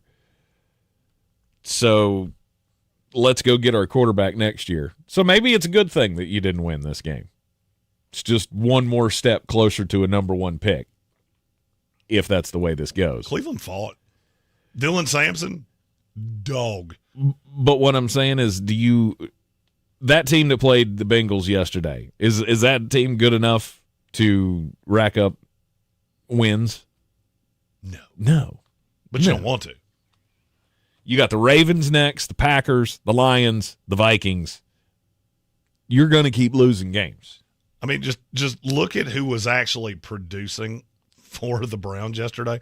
The old hat was Jerry Jeudy, who's 26 years old. Yeah. This is the youngest team in the NFL, I think, by quite a bit. I thought Flacco was fine. He was what I expected Joe Flacco to be. The defense stepped up. And you're just figuring out what you got. Mm-hmm. Cleveland's objective this year is to figure out, hey, who did we hit on? Did we hit on Harold Fannin? Because it looks like you did. Yeah, he was pretty made good some yesterday. pretty good plays. We talked about him on the fantasy show yesterday.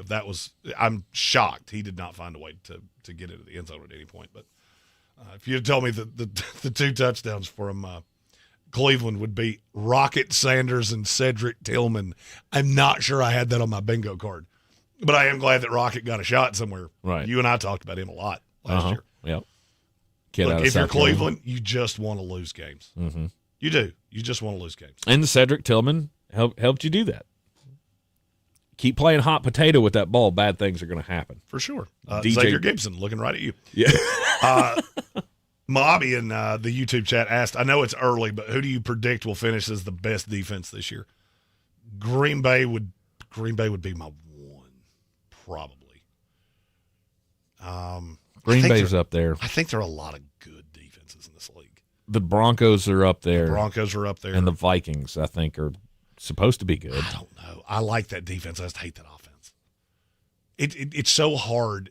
The thing with the defense, and you saw it yesterday with the Jets, and the Steelers for that matter, defense and offense have to work in concert. So if the defense is not stopping anybody, then the offense kind of has this pressure of I got to score every single time I touch the ball. So you start doing dumb things. Conversely, if the defense is keeping you off the field, you can be a little bit more mundane. You can just run the damn ball. Yeah. I don't know that Minnesota's going to be in that situation.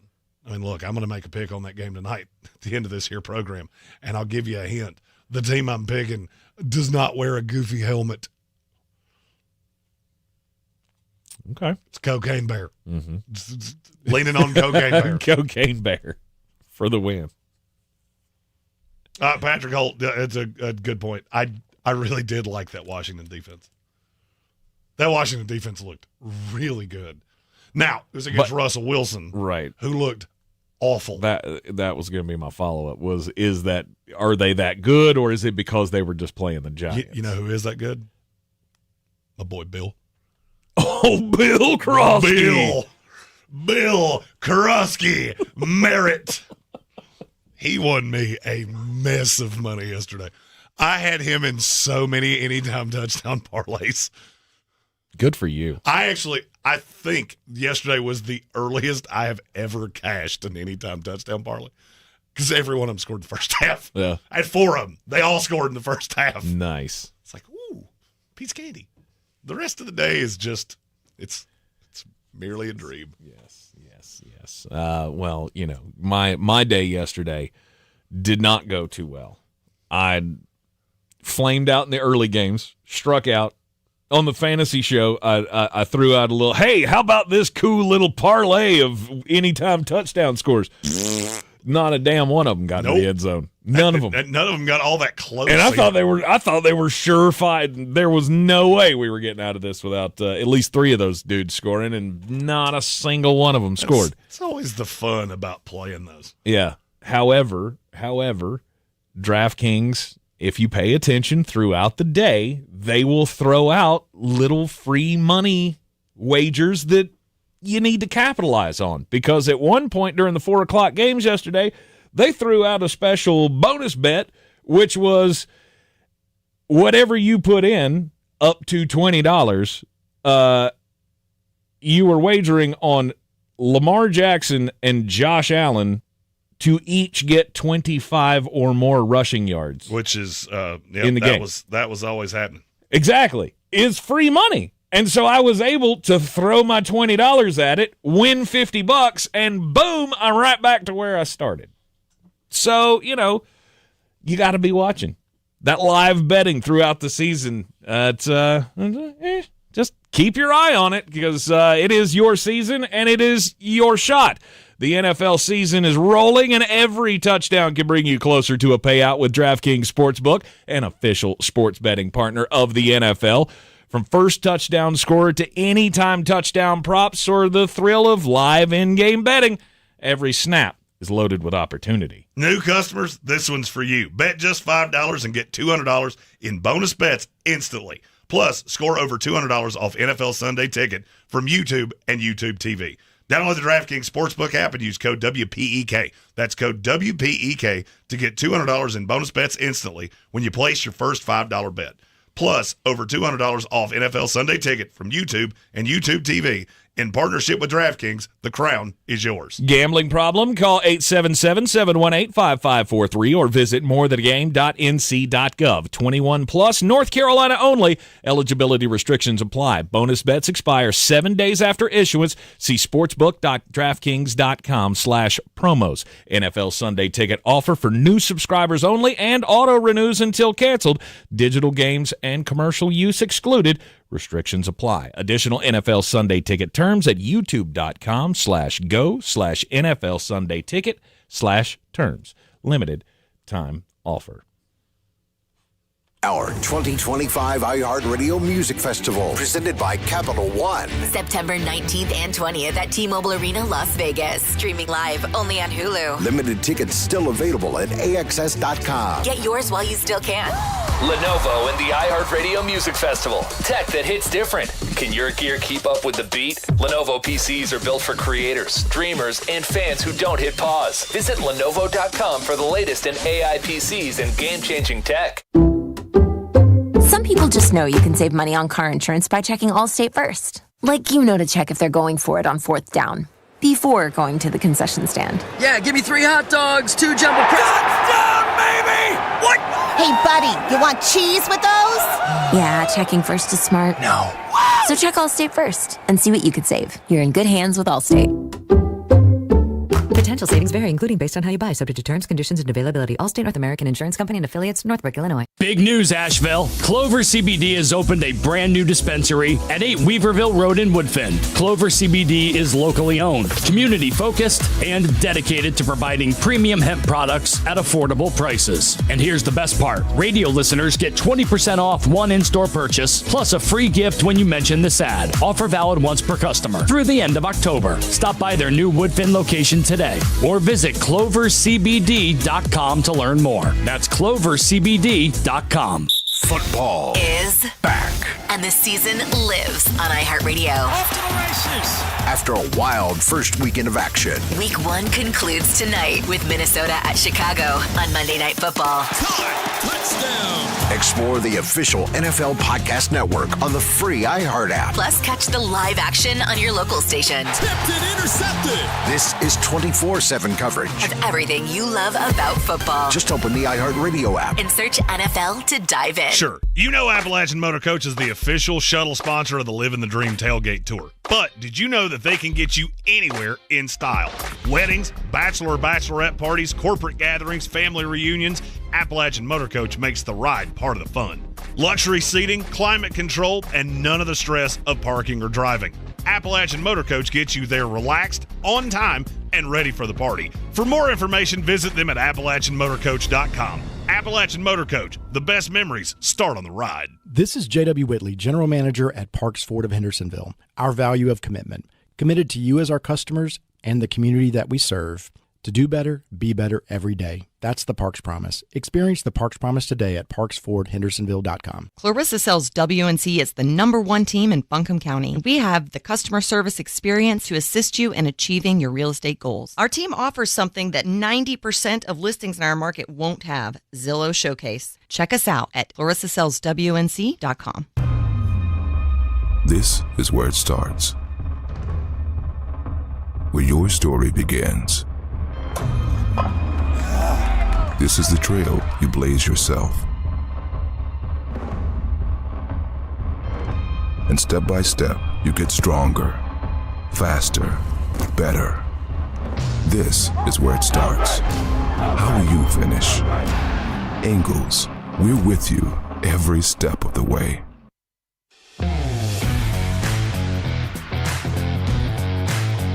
The Sportsocracy. You were just dumber than a bag of hammers.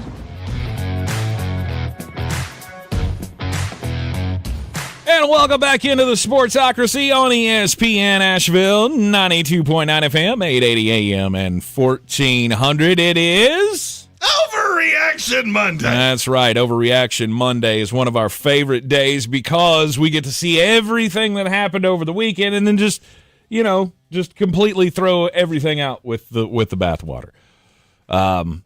Bryce Young is one that I don't think that we're too far gone on, though. I feel like we can throw that out. Yeah. Just be done with it. Just move on. Carolina Panthers, you don't need to. Yeah, he's bad. He's real bad. Yeah, you don't need to do that. We do have a super chat that we that we have to get to. If you're watching us on YouTube, you know why we're laughing.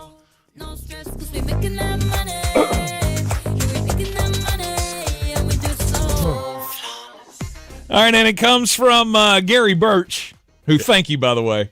Yeah, the garb that I'm currently wearing. So apparently last week I said, if you send it, I will wear it. So Gary Birch took that very literally and sent me a bunny costume. And so now on the YouTube, I am in a bunny costume. He's even got the mitts on. I wasn't expecting the mitts.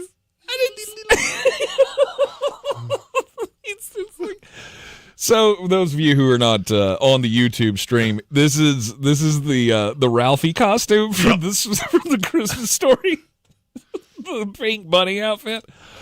It's even better when he hits the vape with the mitt on. Wow. Anyway, Gary Birch with the super chat here. He says, Big Blue D, more like Bonnie Blue with... I don't think I can finish that. I was about to say, I was trying to figure out how you were going to finish it. That's why I said you had to do it. There we go. Yeah. Now I got ears. Now the ears are sticking up. Yeah, well, the only bad thing is that anytime you put a fat man like me that's 6'5" in a suit like this, first of all, I'm really glad we don't do full screen because that is vulgarity right there. The second thing is that anything with ears, I turn into a pigeon. Yeah. Because the ears just go flip right back. Yep. That is, that's the best ever. We're going to have to, I'm going to do the rest of the show like this. I said it. It's already so The hot only in thing here. is I may have a heat stroke in this studio that the air conditioning's not working in because I'm already starting to see dead relatives. No doubt about it. Oh, my goodness. Thank you, Gary Birch, for just throwing off the whole show. Now this is a shtick that we steer into. If you send it, Jeremy wears it. Jeremy will wear it. Okay. The only thing is, if it's a full body suit, you should really check that waist and leg length. I don't know that the Christmas Story pajamas come in anything better than 3X. So I'm not sure what size this is, but I can tell you this much: from about mid calf down, we are not bunny. It's werewolf.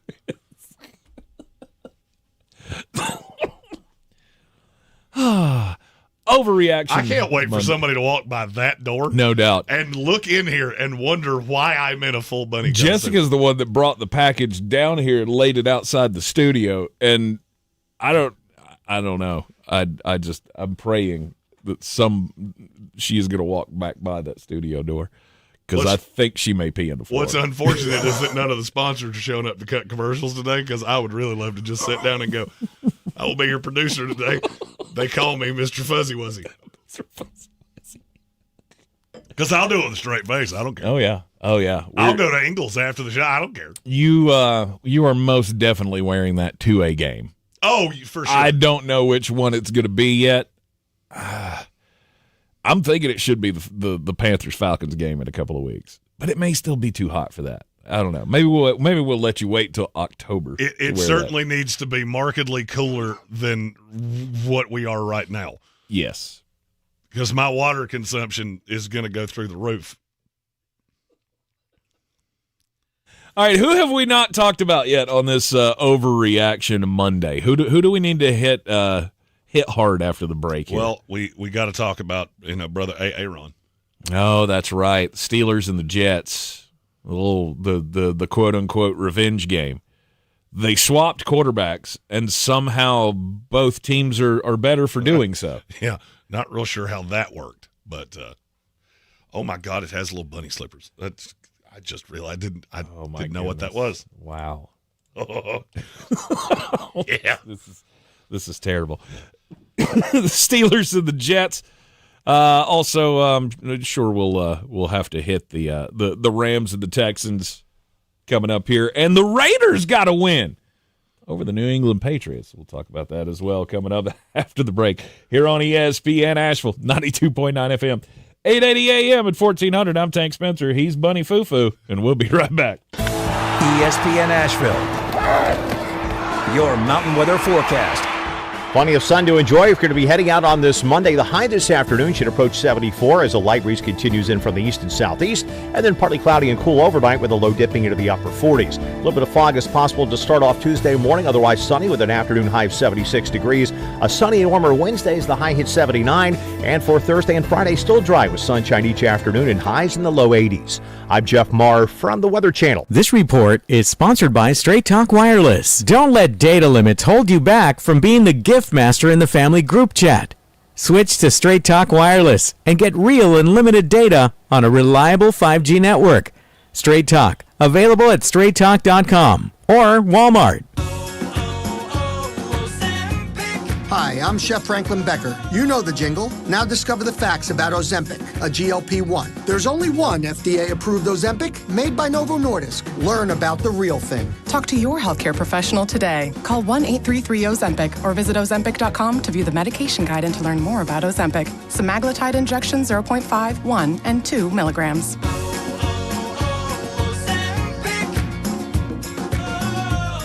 Presenting Again Fling's love story. Dear love of my life, we were on the 12B bus this morning when I caught a whiff. A scent so fresh, so life-changing, I had to find its source. Alas, I didn't know if you were the woman in the pink freshly washed cardigan or the retired mailman next to me, but I knew one of you was my soulmate. Ah, the scent of Gain Flings. Try Gain Flings with OxyBoost and Febreze. America's #1 app for radio is iHeart. Live radio, trusted DJs, breaking news, live play-by-play, plus the station you're listening to right now, anytime, anywhere. Join the millions who already have it. Open the free iHeartRadio app today. The #1 app for radio. I pledge allegiance to the flag of the United Link your Ingles Advantage card to your child's school, giving the advantage to those who really need it. That's our pledge to you. Do better, be better every day. That's the Parks Promise. Our mission, to improve lives with every interaction. This is JW, General Manager at Parks Ford Hendersonville. Experience the Parks Promise today at parksfordhendersonville.com. That's parksfordhendersonville.com. Bear Smokehouse Barbecue in Asheville has two things that all Sportsocracy fans crave: bold flavors and big portions. Oh, yeah.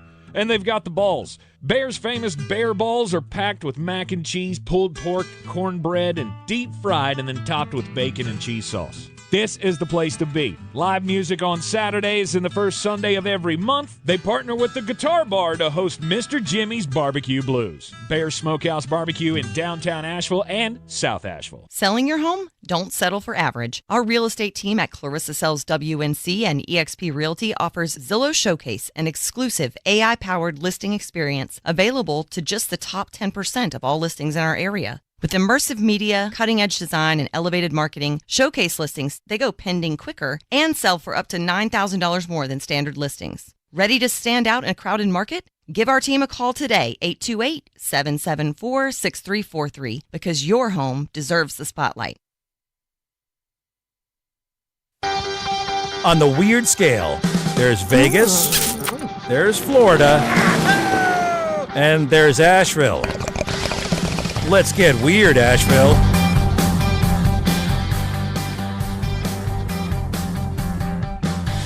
And welcome back into the Sportsocracy on ESPN Asheville. I'm not sure it gets much more weird than a 6'4" pink bunny in your studio. But here we are.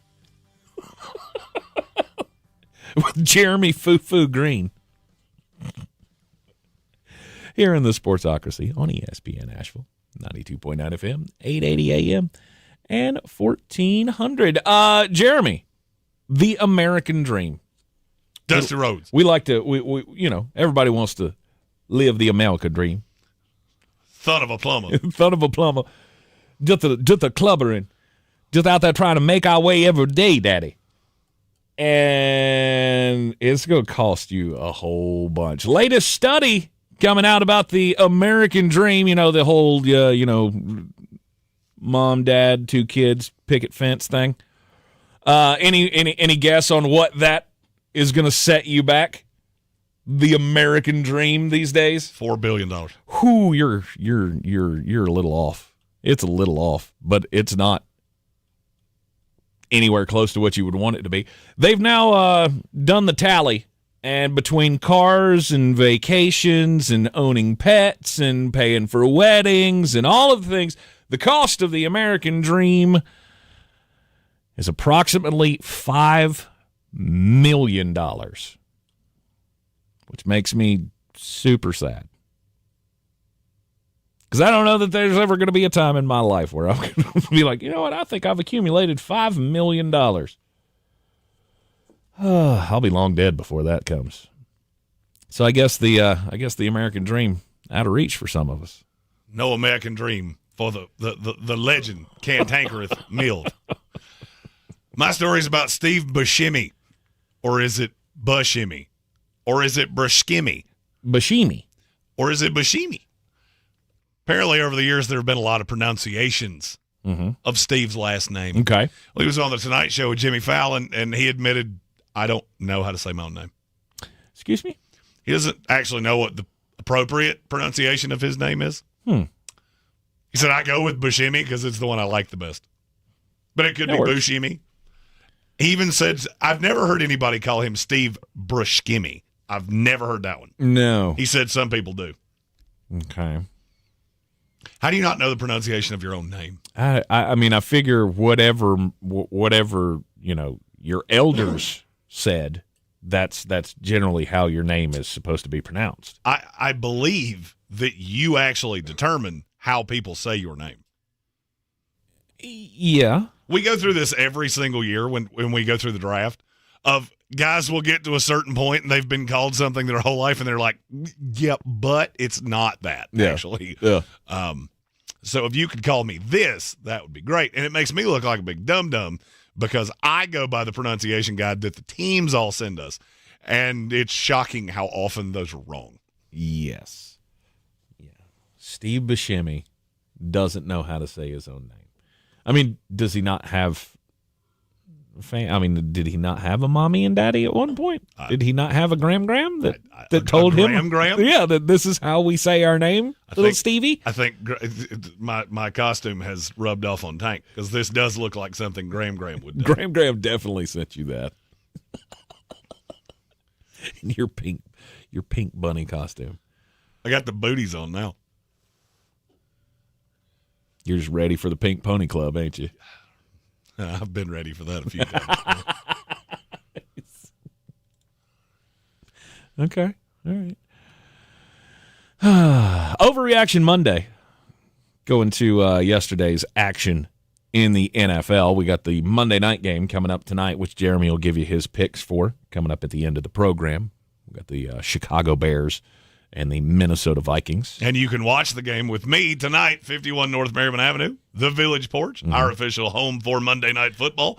And I may actually still be in the bunny costume. Still probably not a good idea. Put it on again? Sure. Let's do that. You may want to let that thing breathe after you've been in this room for 2 hours. For sure. Whew.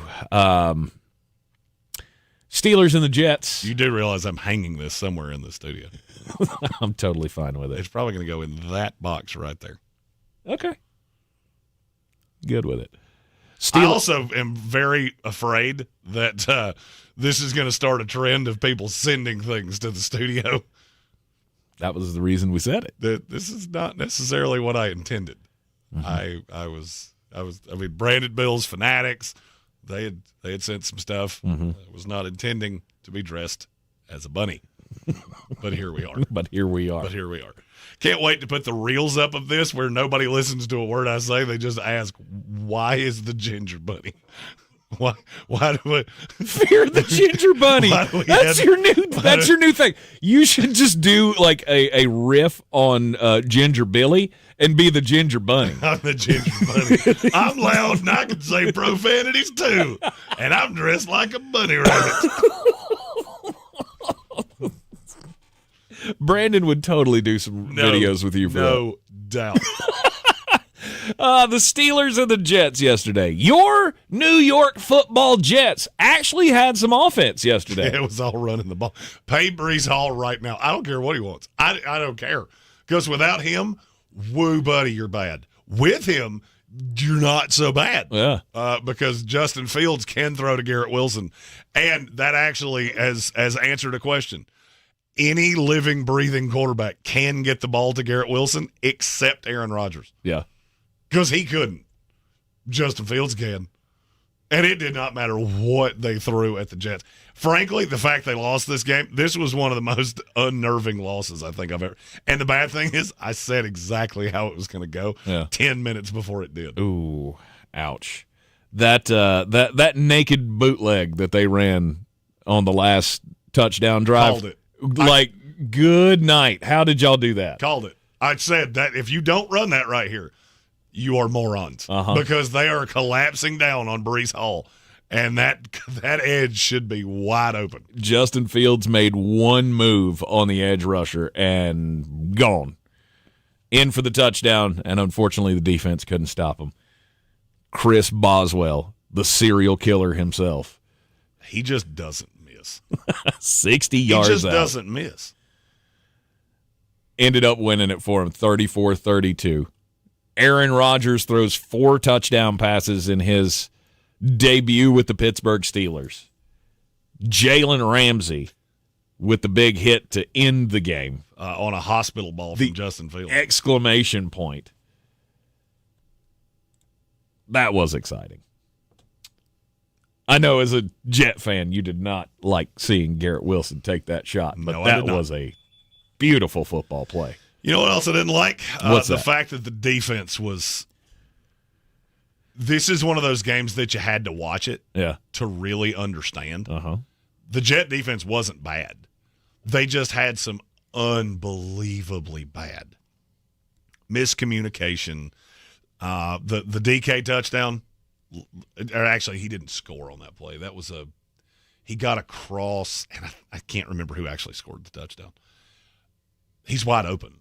I mean, Brandon Stevens just completely lost him. I hate Brandon Stevens I hated him before yesterday. I super hate him now. But I mean, look, if you're a Pittsburgh Steelers fan, you got to be encouraged that, I mean, yeah, Aaron took some sacks. Will McDonald, he told you he was coming. He didn't lie. He sacked you twice. He hit you several more times. I think everybody's losing their mind about Pittsburgh today. I think both of those teams are fine. I don't think either one's is a competitor really to anything. Yeah. I think they're both in about the same spot. To me, those are a 19th and 20th in the NFL team. You just can't take me seriously. Because every time you move your head, that ear just bobs back and forth. I'm trying. I think these are two fine teams. Yes. That are decent defensively. They both have some good pass rushers. Pittsburgh did not appear to have a great ability to run the ball. As a Jet fan, it was very encouraging to me that you held them to 2.7 yards a carry. They really could not do anything running the ball. And the Jets' offense is Lou Holtz would have been proud. I think everybody should circle October 19th on the calendar right now, because the Carolina Panthers will be going up to MetLife Stadium to play against the New York Jets. And the New York Jets may break the all-time record for rushing in a single game. Breece Hall is probably a good play that week. Right. He's going to be number one on your DFS lineups against the Panthers. That may be the first time that I ever hop on a plane to see a record broken we started at 0. Like, this is not a, hey, we're going to break it this week. I just know what's about to happen, and Breece Hall's going to run for a gajillion yards. Ooh. I wonder if I could make it up there in time for that game. 'Cause I'll be in New York right around that time. That may be an interesting. I believe we can make that happen. Maybe. MetLife Stadium. That's one for the bucket list. I ain't never been there. It's not bad. I mean, you got to ride the train out there. It's fine. Yeah. It's a nice stadium, don't get me wrong. It's very expensive. Like, insanely expensive. Really? It's one of the most expensive stadiums. Like $40 for a hot dog? It's not that much, but I think it is like 10. I think it's $10 for a dog. I'm spoiled like after 14. I'm spoiled after going to Arthur's house. Arthur really gets me. Arthur Blank looks at me and goes, "You know what? Come here, fatty. You need some food." Come on. You're broke as a headless hooker and you're fat. Come on down. How about some $3 hot dogs and some $6 chicken sandwiches and a $10 plate of nachos that would eat you, practically. I keep hearing the door open, and I'm waiting for somebody. Just waiting for somebody. I know they're just going to nest right there. Like, what's happening right now? What's with the ginger bunny? We do have a super chat. All right. Money from the money tree. Go ahead. Red Sea already got an idea that will get Jeremy to hate me. I don't love that's the shtick now. We're just going to send things that Jeremy hates. But I'll do it. I did say it. Bird costumes. I don't like that. So, somebody send us a bird costume. I don't like that. He has to dress up like a giant parrot for a whole Why do show. I have this weird feeling that we're about to have a closet of costumes? That are just... I'm all for it. I love it. Robbie, great idea for you, buddy. Oh, God. And he would just jump all over it, too. 100%. I have this large bear costume that Jeremy will be a bear. Yep. And he'll be wearing that on Thursday nights at Bear's Smokehouse Barbecue. Come see the ginger bear. Oh, God. This is going to be as bad as the mullet. I said it one time. Next thing you know, I'm a mullet guy. Oh, don't let me down. I got rid of the mullet, and now I'm costume guy. Yes. So, anyway, yesterday in the NFL, we had the Pittsburgh Steelers planting their flag as the best team in Pittsburgh. Good for them. Yes. Good for them. They are, without a doubt, the best NFL team in Pittsburgh. I'm also pretty sure they're the second best team in their own division. Look, Aaron Rodgers got the ball out timely. I want to say no.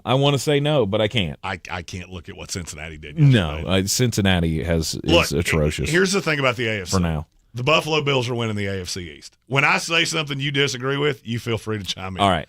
The Baltimore Ravens are winning the AFC North. Okay. The Houston Texans are winning the AFC South. Yeah. I would say the Chargers win the AFC West. Yeah. Kansas City gets in as a wild card. Yeah. Then you have New England, the Jets, Pittsburgh, Cincinnati, Indianapolis, Denver, and the Raiders. I don't think there's a huge difference between any of them. Okay. There's one that I like better. I still like New England because I think New England's going to get better over the course of the year. Mm-hmm. The Raiders I thought were really impressive yesterday. I did. I thought the Raiders were incredibly impressive. Geno Smith was on time. A lot of the things that he had done in the past that really unwound them, he didn't do yesterday. I thought the Jets look like a team that's going to be really annoying to play because it's just different. I thought losing Elijah Vera-Tucker was really going to hurt. I didn't even notice it. Mm-hmm. I forgot it until the third quarter because that's Josh a good Myers, defense. Josh Myers, right? He comes in and plays center. Joe Tippmann goes out to guard, and they were eviscerating. They were eviscerating the Steelers. Mm-hmm. I mean, he was running through lanes that you could have driven a car through. Did Armin get hurt? Mimbu? No, he just sucks. Oh, yeah, okay. He's just really bad. I thought I saw him like limping off the field. He might have. He was not good. Okay. He's the weak link on that team. Yeah. By the way, you remember that thing I said about he's a guard? I wasn't lying. Uh-huh. Olafashanu, on the other hand, dog. Minus that one where he forgot Alex Highsmith was alive. That was the one sack Pittsburgh had, and Fashanu just woofed. I did not see much of the Raiders-Patriots game. I watched a decent amount of it. The only bits of the game I did see, it looked like Ashton Gianti was having problems. Is he good? Gianti? I'll put it this way. I did a slew of fantasy football drafts. I have Ashton Gianti in exactly 0 places, and I'm not sad about that. Yeah, I'm not. I don't. I mean, look, he averaged 2 yards a carry. And I think that New England defense is good. They ain't that good. Yeah. And Geno Smith got anything he wanted. Brock Bowers, yeah, he's real good at football. Yeah, how was his? Did we get an injury update on him? I think he's fine. Because he went to the tent at one point, and I don't think he came back into the game after that with a knee injury. Had a good game leading up to that, though. Geno's going to be just fine. I like this Raider team. They're coached well. They were really efficient yesterday, and they won a game. They won a gross game with a team that is very well equipped to win games like that. Yeah. And they outgrossed them. And that was without being able to run the ball. I think over the course of the year, that's going to get better. It'd be hard to be worse than it was yesterday, but still won. Mm-hmm. I mean, look, they ran 24 times for 56 yards. That is horrifically bad. The Los Angeles Rams beat the Houston Texans 14-9. That's the only game we haven't talked about yet. And did you take a step back on the Rams? No. And look, they didn't light it up offensively, but that's a really good Houston defense. Mm-hmm. The team I took a step back on is Houston. C.J. Stroud was running for his life. And look, looking at the box score, you're not going to see that. He was running for his life. He got sacked 3 times. It felt like he got sacked 17 times. Yeah. That Ram defense is just evil. Jared Verse, I think, is going to wind up being one of the best pass rushers in the league. And, I mean, they had depth guys that were getting home yesterday. That was a gross game to watch. I don't know how much of that one you watched. I watched probably more of it than I should because I was just angrily watching the 4:00 games. And I was doing anything to not look at Packers-Lions. Yeah, that was one of those I only saw highlights of. Obviously, the Puka hit, the double hit on Puka was a little alarming. But watching, he takes more hits like that than any receiver I've ever seen. And is that his fault? I mean, is he too careless? Yes. Yeah, there are times that you have to live to fight another day. Yeah. But, I mean, he's got that Julian Edelman mentality of I can catch anything. Mm-hmm. So I can go over the middle. I can split the safety. I know I'm going to take a hit, but I'm just a TG. tough guy. Yeah. That's guys that do that do not tend to have very long careers. And I am starting to really worry about that with Puka Nacua. Yeah. The Los Angeles Rams 14-9 over the Houston Texans yesterday.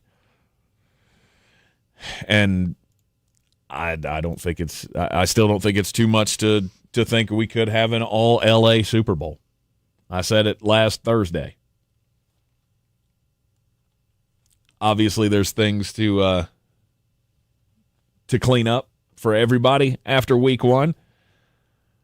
But I think both LAs are at the top of their respective divisions and conferences, for that matter. There's a lot of special going on down there.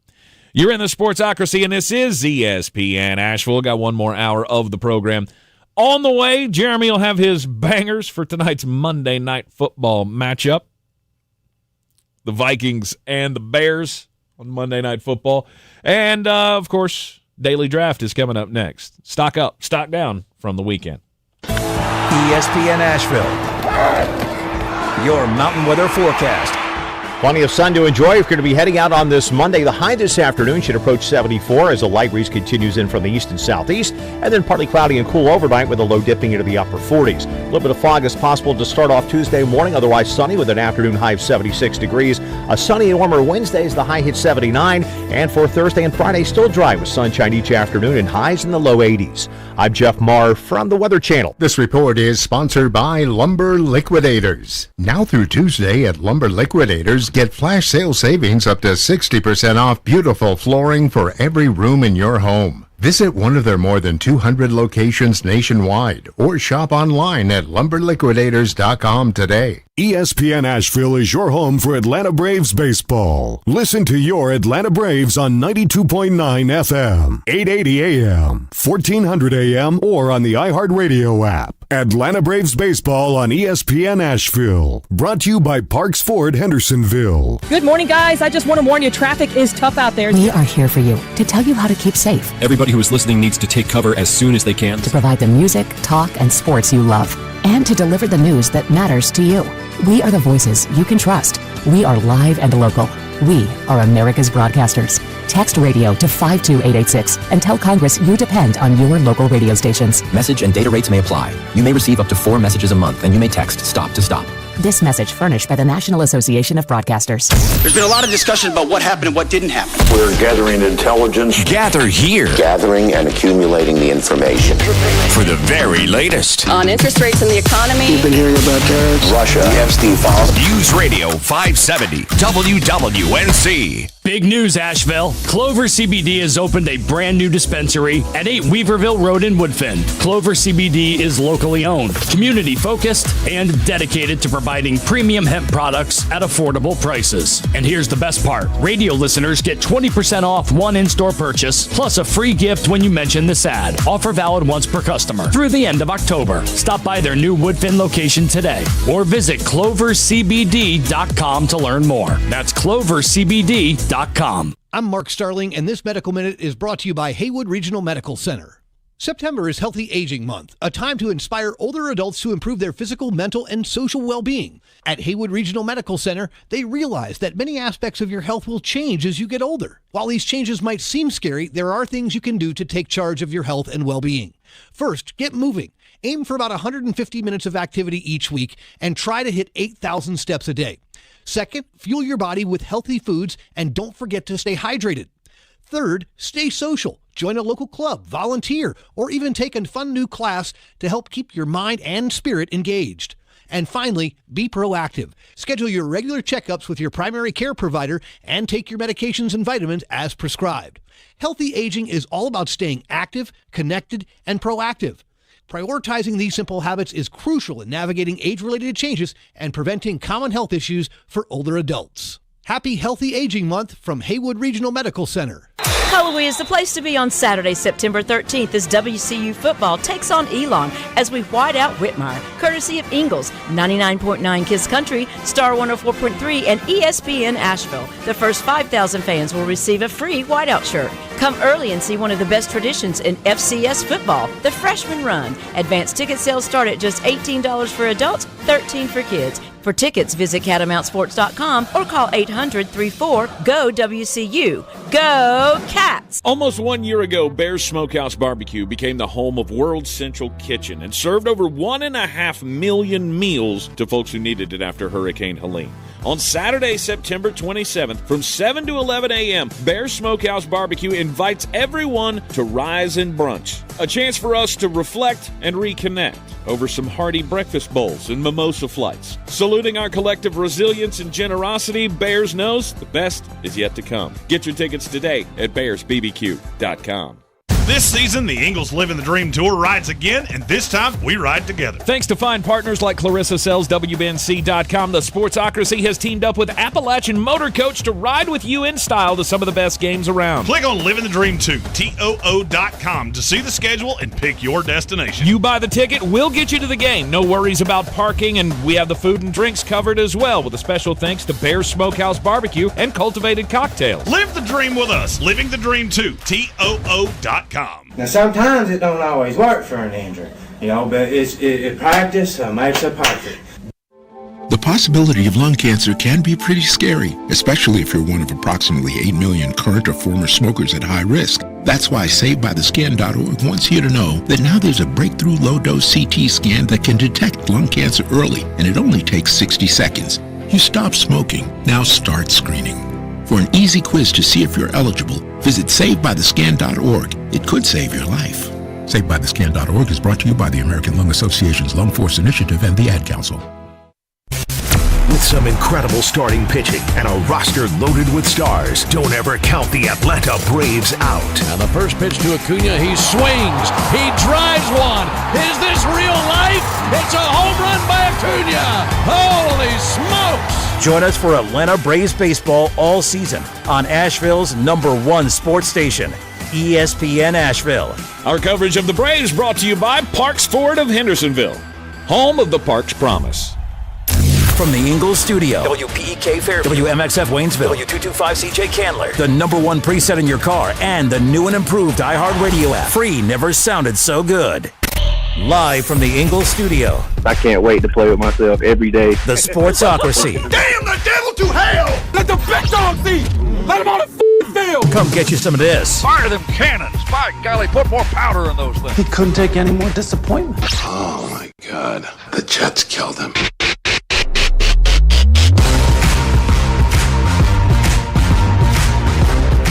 The ears are getting a little droopy. The sweat's starting to drip. And I believe he may have soiled the outfit during the break. It's getting a little toasty in here. The Sportsocracy with goofy ear too. With the ginger bunny. I don't want to cooperate. Jeremy Green. I am Tank Spencer. We come to you from the Ingles studio. This is what you get when you order a Playboy bunny off of Temu. Just living the dream. I can't wait to walk in my front door and my wife just look at me and go, "You are a special breed of moron." Oh, I already sent her pictures, and she said that is 100% going to be her next fantasy football logo. I love that woman. You wearing the pink bunny costume from the Christmas Story. Jeremy, just not too long ago, last week, in fact, said, if you send me free stuff, I will wear it. And Gary Birch, I believe, have we confirmed it was Gary Birch? Yes. Okay, all right. We assumed it was Gary. Gary Birch said, falafel that. Let's see how far he'll go. You know, this is what happens when you say things. You're trying to help out local businesses. Hey, you send me a shirt, I'll wear it at a tailgate. And instead, I got a bunny costume. Oh, I think you should have to wear that for the golf tournament. No. No, he said no. I'm not doing that. As the chair of the golf tournament, I do not believe I will be showing up. Okay, all right, this. Fine. Well, fine. Armchair and I came up with several new shirts in the last show that I'm very fond of, and we have a super chat from Armchair himself. Do we? Oh yeah, there it is.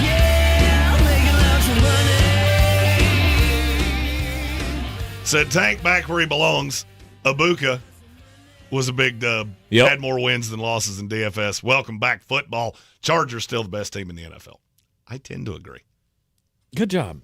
Good job for you. I like the lost DFS one wins. league, made a little money on the DraftKings, and the only person I lost to was the big goober sitting across from me in an E hat. Yes, I did beat Jeremy. One of the few times I ever beat Jeremy in fantasy football, thanks to, and that was actually the league that I asked yesterday. Should I play Matt Stafford or Michael Penix? And you said I should play Matt Stafford, so I'll play Matt Stafford. Michael Penix outscored him by 30, so you're lucky it wasn't worse. It wasn't good to begin with because I had Sam Darnold and Baker Mayfield. Yeah, it didn't go too well for you. Anyway, thanks for that. Great North Sports. Great to be back in saddle. And again, want to thank everybody who reached out over the weekend to make sure that I was okay. I appreciate it. I did get a little too tired from our 5-5 little trip that we took. It was all worth it. And thankfully, the doctors have confirmed I was not having a heart attack. I was just real sweepy. So it is what it is. Batteries recharged over the weekend, and we are ready and raring to go. Programming note, Jeremy will not be here after tomorrow, so we'll do a Power Rankings Tuesday tomorrow. And then it will be Womack Half Week, as Chris Womack from News 13 will be joining us on Wednesday, Thursday, and Friday, filling in for Jeremy while he is out on his sales trip, quote unquote. Are you taking the bunny costume with you? Oh, come on. I feel like that you should stow that away in the luggage. That could be the closer at the end of the week. I don't believe it will be. I don't know much about sales, but I think that's really how you get them off the fence. We have another super chat from Jonathan Welch that I just saw. Money, money, money, plenty of money. Give me loads of money, a lot of dough. We have two of these. Jonathan Welch, put the bunny back in the box. Brilliant. Been with us 42 months. That's 3.5 years. It's a long time. It's a commitment. Glue guy. Glue guy. Glue guy. Glue guy. It's so much easier to do that when we're both in the studio. And then from Rob Johnson, are my Commandos in trouble Thursday night? Are they? Who are they playing Thursday night? So they play in the Thursday night game where you will be at Bears Barbecue against the Green Bay Packers. Ooh. I think it'll be a great game. I mean, are they in trouble? I didn't see anything. I will be watching that game from the Chubby Buddha. I didn't see anything from the Green Bay Packers that made me think that they are going to just demolish people. I mean, yesterday was a good sign that the defense is in the right place. I mean, look, the spread right now is 3.5. I'll probably take the Commanders plus 3.5. I would think about it. I think it's a field goal game either way. Yeah. If it was in Washington, I would like Washington. It's in Green Bay. I'll probably like Green Bay. Green Bay was impressive in their win yesterday, but I don't know that did that vault them into the elite territory. I don't know that it did. Green Bay's just one of those teams that we're gonna have to. They're going to be figuring it out. Their best player straight up said, "I don't even know the playbook at this point." Yeah, that tells you a lot. Yeah. So the scary part, I guess, for me is seeing how good they were yesterday, and knowing that Micah Parsons had flat out said, "I don't even know the playbook." So they just went, "Hey, go kill quarterback. Go hit him real hard. Hit him so hard he thinks it's normal to wear a bunny costume." The frightening part is that he doesn't. He's not acclimated, right? And the fact that he may not be fully healthy right now because there was the back issue that they were talking about leading up to this. The scary part is that's how good they were without him being acclimated. Once he gets acclimated and they all figure out where everybody's going on every play, then, yeah, the defense could be absolutely terrifying. Stock up, stock down, week 1 in the NFL and week 2 in college football. who were the best and worst of the weekend. Number one selection, I'll take it. And I'll take Bryce Young. Stock down.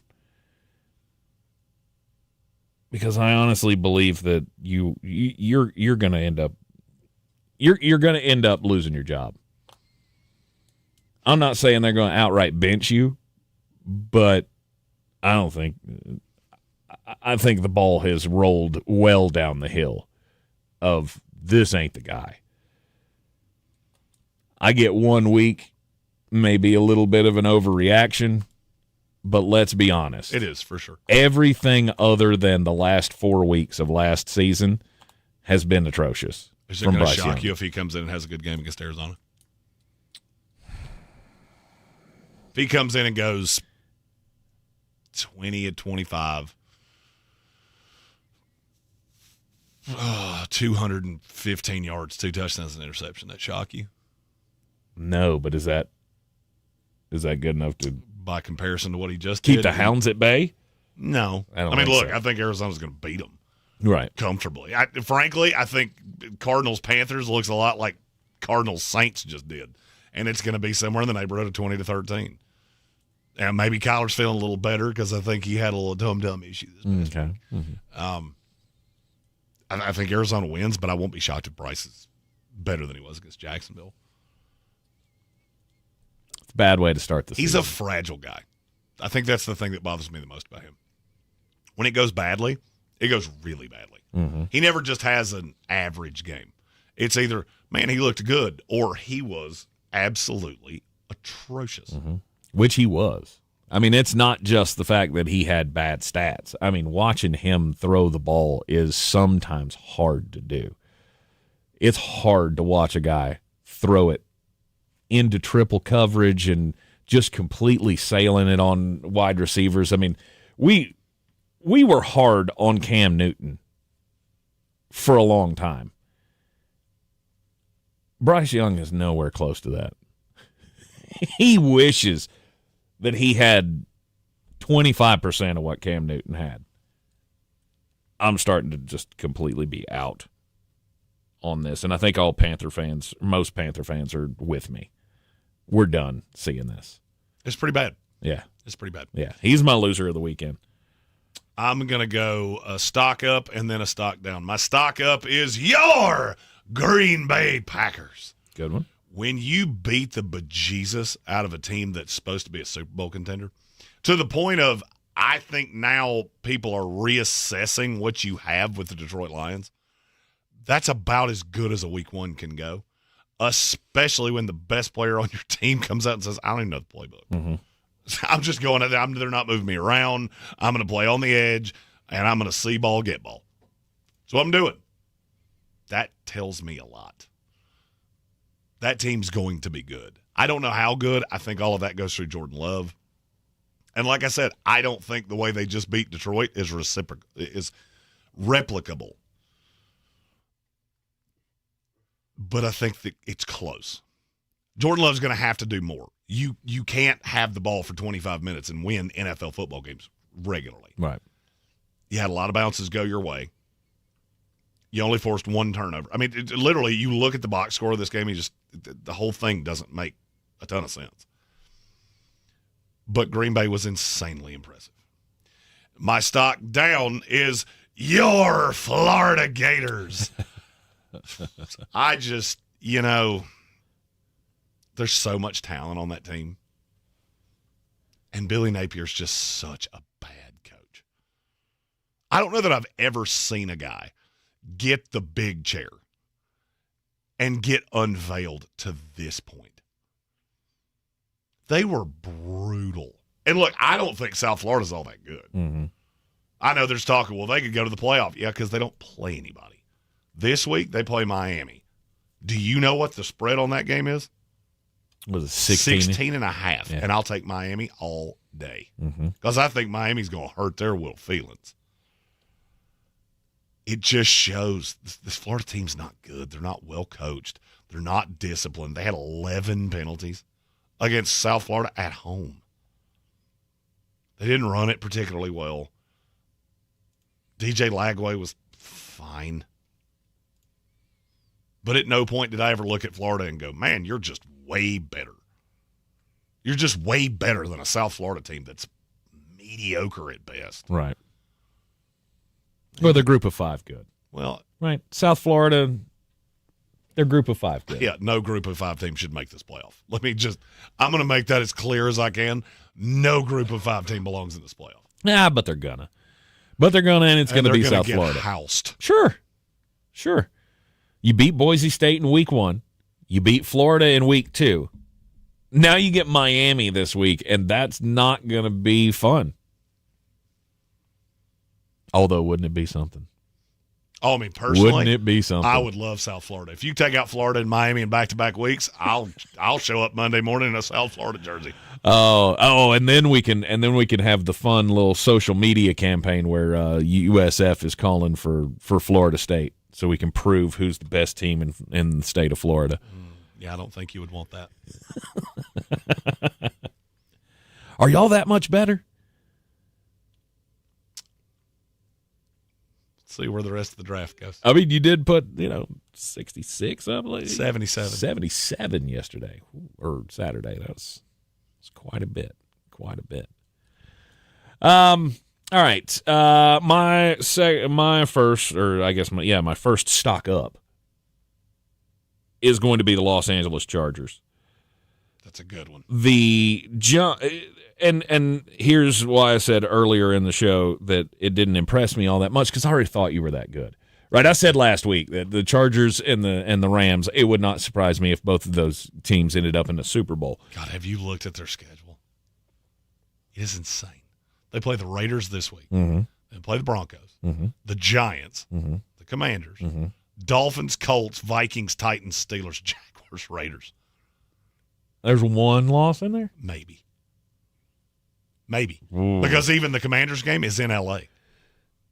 That was the one I was chalking up. And, yeah, Los Angeles really, really good. The end of the schedule, much tougher. The Eagles at the Chiefs, at the Cowboys, Texans, at the Broncos. Mm-hmm. The fact that Justin Herbert's out there slinging, Keenan Allen's out there making catches, Quentin Johnston scoring 2 touchdowns in the first game of the season is a big plus. O'Marion Hampton is the dude. They've got everything going for them right now. Beating the Chiefs in the opening week down in Brazil was just chef's kiss.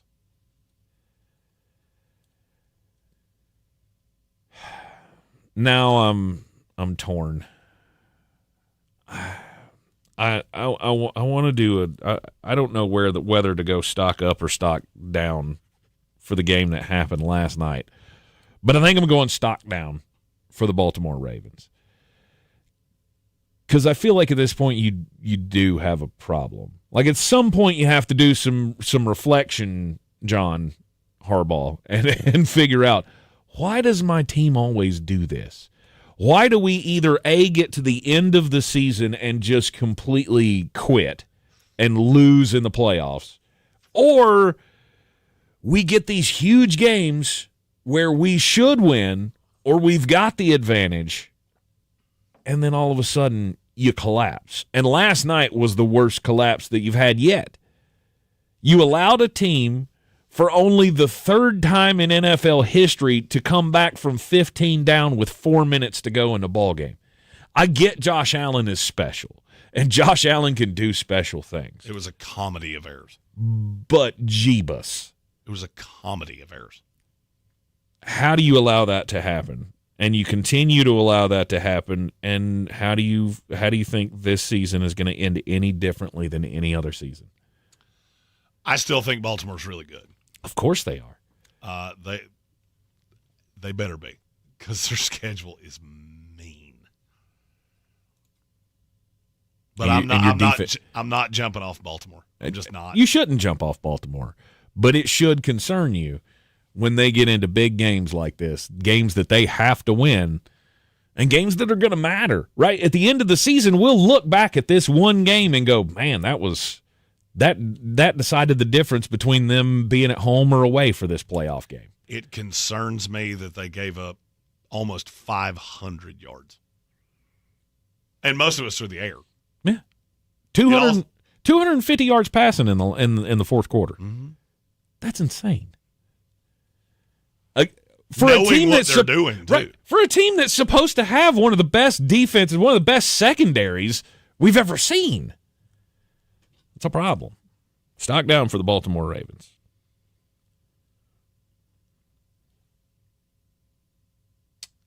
I believe you have a button. It's a Jeremy button. Mm-hmm. It's right there at the bottom. Right at the bottom. Oh, right that there. one. That.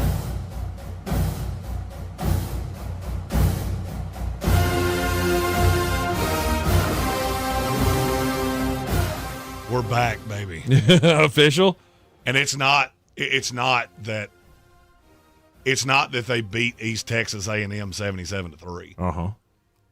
It's how you did it. It's how you beat Alabama. It's watching Clemson struggle with Troy. I mean, Clemson was down 16-3 at halftime to Troy. Right. Yeah, I'm sorry, watching what I'm seeing out of Florida State, that offensive line, that's the best offensive line Florida State's had in 25 years. They're not just running it. They are running it down people's throats. And then you see the big play threats, and I get it. It's against an FCS team. That's not the point. I've been doing this for 30-some-odd years. I've been here since Charlie Ward in the early 90s.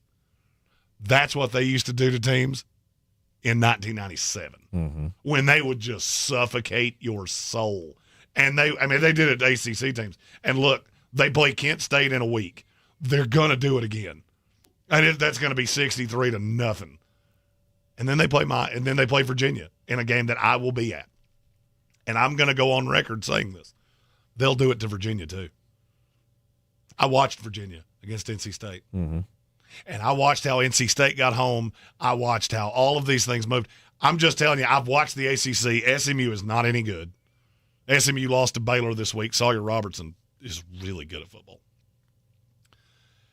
I've watched SMU. I've watched Miami. I've watched Clemson. And I'm just looking around going, I'm not sure who's supposed to beat you. I'm really not. Because this is an offense that should not be working the way that it is. It should not be that I'm lining up on every single play with the intention of running it down your throat, and it's working.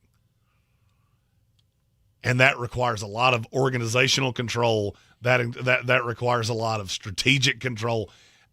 And I never thought I would say this. Gus Malzahn is pretty bright. Okay. And where they missed in the transfer portal last year, I don't think they did this year. I get it. You beat a nobody school that probably 90% of you didn't even know existed before Saturday. I did not. That ain't the point. Yeah. That ain't the point.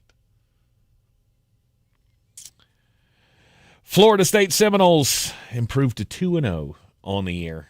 Number 8 in the country. 77-3 over East Texas A&M.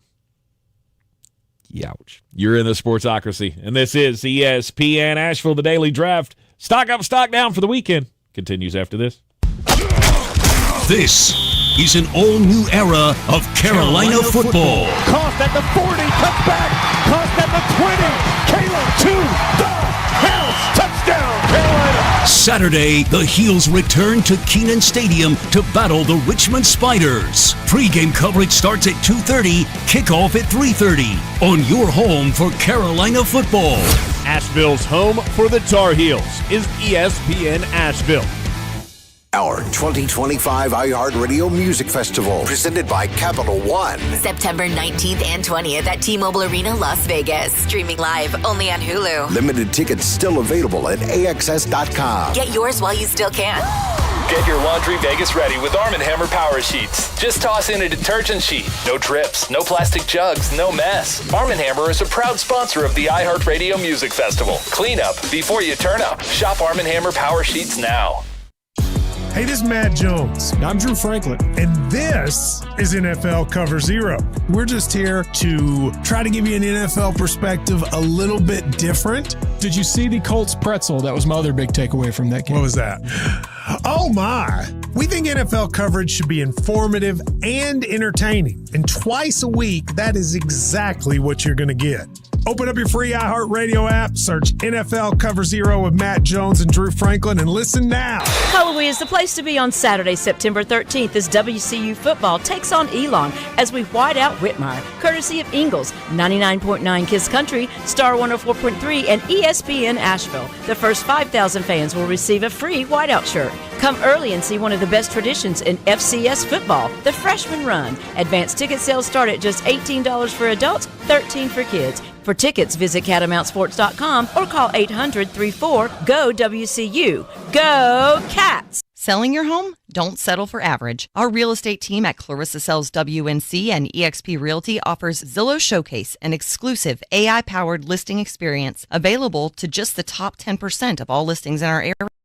Immersive media, cutting-edge design, and elevated marketing, Showcase listings, they go pending quicker and sell for up to $9,000 more than standard listings. Ready to stand out in a crowded market? Give our team a call today, 828-774-6343, because your home deserves the spotlight.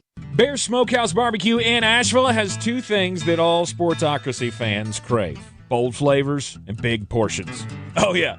And they've got the balls. Bear's famous bear balls are packed with mac and cheese, pulled pork, cornbread, and deep fried and then topped with bacon and cheese sauce. This is the place to be. Live music on Saturdays and the first Sunday of every month. They partner with the Guitar Bar to host Mr. Jimmy's Barbecue Blues. Bear Smokehouse Barbecue in downtown Asheville and South Asheville. Sometimes it's the little victories that mean the most. Those everyday celebrations that bring a smile to our faces and joy to our hearts. At Ingles, we know there's no one you'd rather share those miniature, memorable moments with than family. Ingles, all the ingredients for family.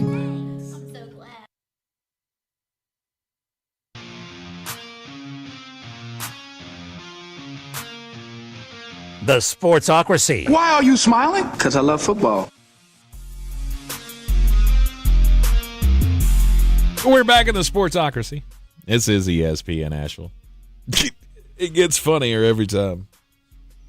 It puts the headphones back on and the ears just flop a different way. No. I encourage everybody to go to the sportsocracy.com. Click that live video link so you can see Jeremy in his his Christmas Story pink bunny costume. Adam Harris said I look like the Energizer Bunny's Alabama cousin, which I'm pretty fond of. That's not bad. That's a pretty good one. We'll continue to take the razzing comments on the YouTube stream. We have a super chat. 'Cause it's all about the money, money, money. All about the money, money, money. It's from Red Seats at East Texas A&M. Is that just the east wing of the Texas A&M campus? Or bingo, that's the intramural team. Sure. It's the. Do you know how hard it is to score 11 touchdowns in 60 minutes? The East Side Boys. They're the East Texas A&M. I'd be honest with you. I'd never heard of that school until the lead up to the game. I knew of them solely because their logo looks like it should be the logo on the side of a bank. It does. It does. It looks like some new bank opens up and, hey, look at our lion. Are they FCS? Yeah. They are. Okay. They're in the Southland. Ah, yes. The powerhouse of the Southland. The Southland Conference. Oh, please hurry up and do your next stock up, stock down, because I just thought a good one. I just thought of a good stock down. Is it stock down Southland? With such judicious powers as Nichols and Utah, Rio Grande Valley, and Houston Christian. I don't want to do this, but I'm going to. I'm going to go stock up Oklahoma. Okay. That's a good win over Michigan. It is. It's also one that you had to have, and you just physically dominated them. Like, at no point did you ever give them any form of life. It was 14-0 at halftime. Bryce Underwood was the lowest-rated quarterback in FBS college football this week. The super freshman is 9 of 24. And that's my question with Oklahoma. Look, I know the pieces offensively. I do not understand why Jaden Ott is not getting more touches than he is. That is bizarre to me. But John Mateer is an absolute dog. Mm-hmm. Deion Burks is a dog. And if they can actually play defense, which, is what Brent Venables is supposed to do, mm-hmm. I mean, they play a tough schedule. But Alabama doesn't look as good. I don't think Missouri's all that good. I don't think Ole Miss is great. You got to get through Texas, South Carolina, and LSU, and you got to win one of those three. If you run the rest of the schedule, you're getting into playoff. Yep. How many ACC teams are good? How many ACC teams are good? Maybe 3. Maybe 3. You have Miami. You have Florida State. Clemson. Clemson's offense is one of the most unbelievably hard to watch things I think I've ever seen. Awful. Absolutely awful. I'm going stock down for the ACC network, though. I watched way too much of the ACC network over the weekend, and they have a commercial that has like all of the little bobbleheads from each team, and the whole gist of the commercial is powerhouse. We're a powerhouse conference. Are you really? You're playing the powerhouse commercial while Clemson's losing 16-3 at halftime to the Troy Trojans. Seriously? Yeah, I think we should have moved that one out of the rotation. How is anybody supposed to be scared of the ACC right now? I mean, other than the 3 teams or the 2 teams that we mentioned, because I don't know who goes in going, oh, God, I don't want to face Clemson this week. I'm just, I'll be making some beach bangers. I'm going to ask you a question. Guess the spread. Clemson at Georgia Tech. Clemson minus 4.5. You're too high. It's 3.5. Ooh. And the little bumblebees look awfully attractive to me. Mm-hmm. They look awfully attractive to me. Clemson just not. I mean, they're not good. You got Virginia Tech getting it handed to them by Vanderbilt over the weekend. But at least Vanderbilt did clean up the locker room when they left. Oh, did they? Yeah, Virginia Tech posted a thank you, Vanderbilt, for housing us and then actually vacuuming the locker room on the way out. Good for them. Pristine. The Tar Heels with a dominating 20-3 victory over the Charlotte 49ers. The SEC's awful. It's awful. It's terrible. I mean, if you watched NC State Virginia Tech or NC State Virginia for more than 5 seconds, I'm sorry, because it was disgusting. Mm-hmm. Mm-hmm. NC State does have a couple of good running backs, though.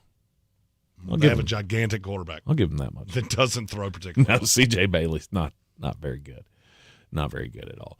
All right, stock down. I've already done 3 stock downs, so I need to do some stock ups here. I got to go stock up for Pittsburgh Steelers. Look, beating the Jets is not necessarily headline news. However, I feel like you had a lot of things to look at in that game and go, I feel pretty good about that. Aaron Rodgers throwing 4 touchdown passes. It's a pretty good start. Jalen Ramsey out there making big plays as an old man. It's pretty good. Alex Highsmith and TJ Watt, watching them get after it. You got a lot of hope, I would say, to make some noise in the North Division. And who knows? Maybe you could win a playoff game. I'm going to say I doubt it. But I think right now you got to be pretty stoked about where you're at, because it looked like it was working pretty close to midseason form. Look, Aaron had 4 touchdowns. That's a solid day against what's supposed to be a pretty good defense. It is indeed.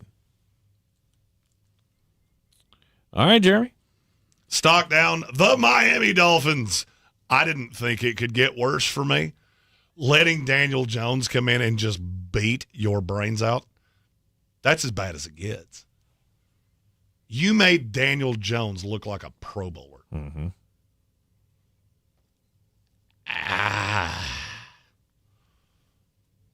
Miami might be the worst team in the NFL. Like, if Miami and the Saints played right now, who are you taking? I think I'd take the Saints. I think I would, too. I'd take the Saints. Certainly, if it was in New Orleans, I definitely would. Because I don't think Spencer Rattler's going to struggle to throw on that team. No, not at all. You got me horrendous. playing corner. Frankly, you could put this bunny suit on your corners, and I don't think they would be any more embarrassing than they currently are. Okay. And then? I'm trying to decide between two. I'm going to go stock down perennial powers in college football. Okay. Georgia did not look impressive against Austin Peay. LSU did not look impressive against Louisiana Tech. Texas struggled for about a half with San Jose State. Clemson was down to Troy at halftime. That's a lot of teams that are supposed to be powers. Superior. That did not look like powers. Right. Georgia struggles to score. I think once they get into SEC play, like this weekend against an orange school that I'm particularly fond of, I think you're going to see just how bad that offense actually is. And look, I'm not saying they're going to lose to Tennessee. I think they can lose to Tennessee. Most definitely. If the Joey Aguilar that I saw in Atlanta plays against Georgia, I'll go advantage Tennessee. Because I just don't think you have the Jimmies and the Joes. I don't think Gunnar Stockton is that guy. I never have. I just never seen it out of him. And now you're telling me he's going to go into the most hostile environment humanly possible. You weren't even productive at home against another Southland school. I don't see it. I don't think Texas is as good as I thought they were. This is going to be a weird year in college football, and I'm just going to keep saying that every week because every week I watch these games and go, I think there's more parity now than we've ever had before because I don't think there's a great team in college football. There's not really a standout guy. I think there's a lot of teams that can beat a lot of teams on any given Saturday. Yep. And that leads to just a wild, fun fall here in the South. All right, my next or last selection, I got to go one more stock up, and I'm going to give it to old Bill Krosky. Ja'Cory Krosky Merritt, the unheralded, yet somehow heralded rookie for the Washington Commanders, depending on who you listen to. Ja'Cory Krosky Merritt was a pretty hot name leading up to the first game of the season. And he wasn't the starter going into the game. But I don't think there's any way you could keep him off of the starters list for next week. He was the starter. Was he the starter? He wasn't listed that way, but he was the starter. Okay. That was the worst kept secret in the world. I was going to say, he was on Washington he was started floating, he's the 4, he may not even dress. I said it on the fantasy show. If he's in uniform, you play him. Yeah. Because this has all been a facade. So did he get the first snap of the game? No, Austin Eckler did. Okay. But I don't care. Right. Austin Eckler's the passing down back. It was super obvious. Yeah. Ja'Cory Krosky Merritt with the start, or Bill, as he goes by. 10 carries for 87 yards, 82 yards. Scored a touchdown as well. 8 yards per carry, that's not bad. I think that's pretty good in the NFL. It's pretty solid. You got to go hats off for the kid. There were a lot of good debuts this weekend. Andreas Pinckney has a what's the running back of Duke? I like what I saw at him. His name is Jaquez Moore. I liked him quite a bit myself. Didn't get the ball because they just could not do anything against Illinois, and then they fell behind. But we have a super chat, and while you're pulling that up, Jags History said if the Jags beat the Bengals next week, will your view on them change a bit? I'm higher on Jacksonville than practically anybody I know in media anyway. I think Jacksonville is one of those teams that is competitive for a wild card spot. I just can't. I'm at the point right now that I don't know my order. There are 5 teams that I feel very sure are making the playoffs. We said this earlier. Bills, Ravens, Texans, Chargers, Chiefs. It's 2 playoff spots that are open. For the Patriots, the Jets, the Steelers, the Bengals, the Jaguars, the Colts. Raiders. The Raiders and the Denver Broncos. That's 8 teams. Right now, I could not even tell you the order that I put them in. The Jets are probably the bottom of that list. I would say the Steelers and probably the Raiders are at the top of that list. Steelers, Raiders, Broncos. Mm-hmm. But, I mean, it's going to change week after week after week. So, I mean, yeah, if they beat Cincinnati, then that would put them ahead of Cincinnati. And now you're talking about them flirting with 7, 8, 9. Here's a better way for me to say this. I liked what I saw out of Jacksonville more than I diminished Carolina. I didn't think Carolina was ill prepared. I just think Jacksonville's better. Mm-hmm. And they punched you in the mouth. And you really did it without Brian Thomas Jr. doing a lot. So I think Jacksonville's okay. I'm not sitting here telling you they're going to win a Super Bowl, but they're not a bad team. There are not many bad teams in the AFC. Specifically the Tennessee Titans and the Cleveland Browns. Mm-hmm. Yeah. Give me that money. Give me that money. Give me that money. Give me that money. Give me that money. It's from Red Sea, who said, ooh, stock up for the lineman who said falafel on live mic. Please tell me you've seen that video. I did not. Who did that? It was, I can't remember what game it was in, but the official called a holding on this kid, and he walked by while the official was announcing the holding, and he just went, falafel! And everybody in the stadium heard it. Then the official's trying to say the rest of the call while laughing. He's like, yep, that's not good. Nope, that was a live mic. Not good. That was a live mic. Was that a college game? Yeah, it was. Okay. I'll find it in the break and show it to you. All right. If I can do it underneath my bunny gloves. You're in the Sportsocracy, and this is ESPN Asheville, 92.9 FM, 880 AM, and 1400. We got the most important message of the day coming up next. ESPN Asheville, your mountain weather forecast. Plenty of sun to enjoy if you're going to be heading out on this Monday. The high this afternoon should approach 74 as a light breeze continues in from the east and southeast, and then partly cloudy and cool overnight with a low dipping into the upper 40s. A little bit of fog is possible to start off Tuesday morning, otherwise sunny with an afternoon high of 76 degrees. A sunny and warmer Wednesday as the high hits 79, and for Thursday and Friday still dry with sunshine each afternoon and highs in the low 80s. I'm Jeff Marr from the Weather Channel. This report is sponsored by Discover. Guess what? Discover's accepted at 99% of places that take credit cards nationwide. You heard right, 99%. If you don't think so, maybe it's time to face facts. You're stuck in the past. Based on the February 2024 Nielsen report, learn more at discover.com/credit card. Hi, I'm Chef Franklin Becker. You know the jingle. Now discover the facts about Ozempic, a GLP-1. There's only one FDA-approved Ozempic made by Novo Nordisk. Learn about the real thing. Talk to your healthcare professional today. Call 1-833-OZEMPIC or visit Ozempic.com to view the medication guide and to learn more about Ozempic. Semaglutide injection 0.5, 1, and 2 milligrams.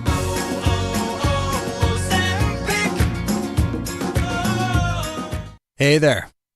You hear that? Right, you don't. That's what it's like to order food for your workplace with EasyCater. No hold music while you wait to place your order. No tapping as you type in special dietary instructions or long, complicated searches for options in your budget. No crinkling of paper receipts. Just... Dang, these are some tasty sandwiches. EasyCater, the better way to order food for work. Order now at easycater.com. America's #1 app for radio is iHeart. Live radio, trusted DJs, breaking news, live play-by-play, plus the station you're listening to right now, anytime, anywhere. Join the millions who already have it. Open the free iHeart Radio app today. The #1 app for radio. This is where it starts. Where your story begins. This is the trail you blaze yourself. And step by step, you get stronger, faster, better. This is where it starts. How will you finish? Ingles, we're with you every step of the way. This is J.W. Whitley, General Manager at Parks Ford of Hendersonville. Our value of commitment. Committed to you as our customers and the community that we serve. To do better, be better every day. That's the Parks Promise. Experience the Parks Promise today at parksfordhendersonville.com. Mountain Graphics and Showtime Sports have teamed up under a new local owner to serve our community with the finest custom apparel and unique branded items at the best price. Mountain Graphics and Showtime Sports can customize whatever you, your team, or your local group may need with high-quality screen printing, embroidery, and laser engraving. Visit mtngraphicsavl.com or showtimesportsavl.com. That's mtngraphicsavl.com or showtimesportsavl.com for your local one-stop custom apparel shops. Clarissa Sells WNC is the #1 team in Buncombe County. We have the customer service experience to assist you in achieving your real estate goals. Our team offers something that 90% of listings in our market won't have: Zillow Showcase. Check us out at clarissasellswnc.com. Every game matters, so don't miss a moment this summer as the Braves try to battle back in the standings. Curveball swung on, belted, deep left field. Gone! Ronald Acuna Jr. 5-1 Atlanta. Join us for Atlanta Braves baseball all season on Asheville's #1 sports station, ESPN Asheville. Our coverage of the Braves brought to you by Parks Ford of Hendersonville, home of the Parks Promise. Check them out at parksfordhendersonville.com.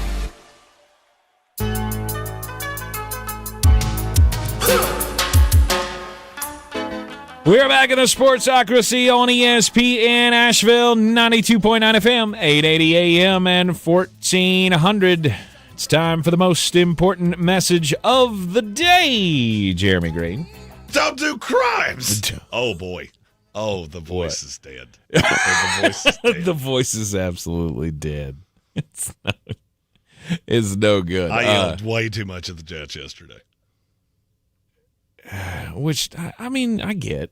Close game. You want them to win, but they did. I felt like they played pretty well yesterday. You should have been proud of them.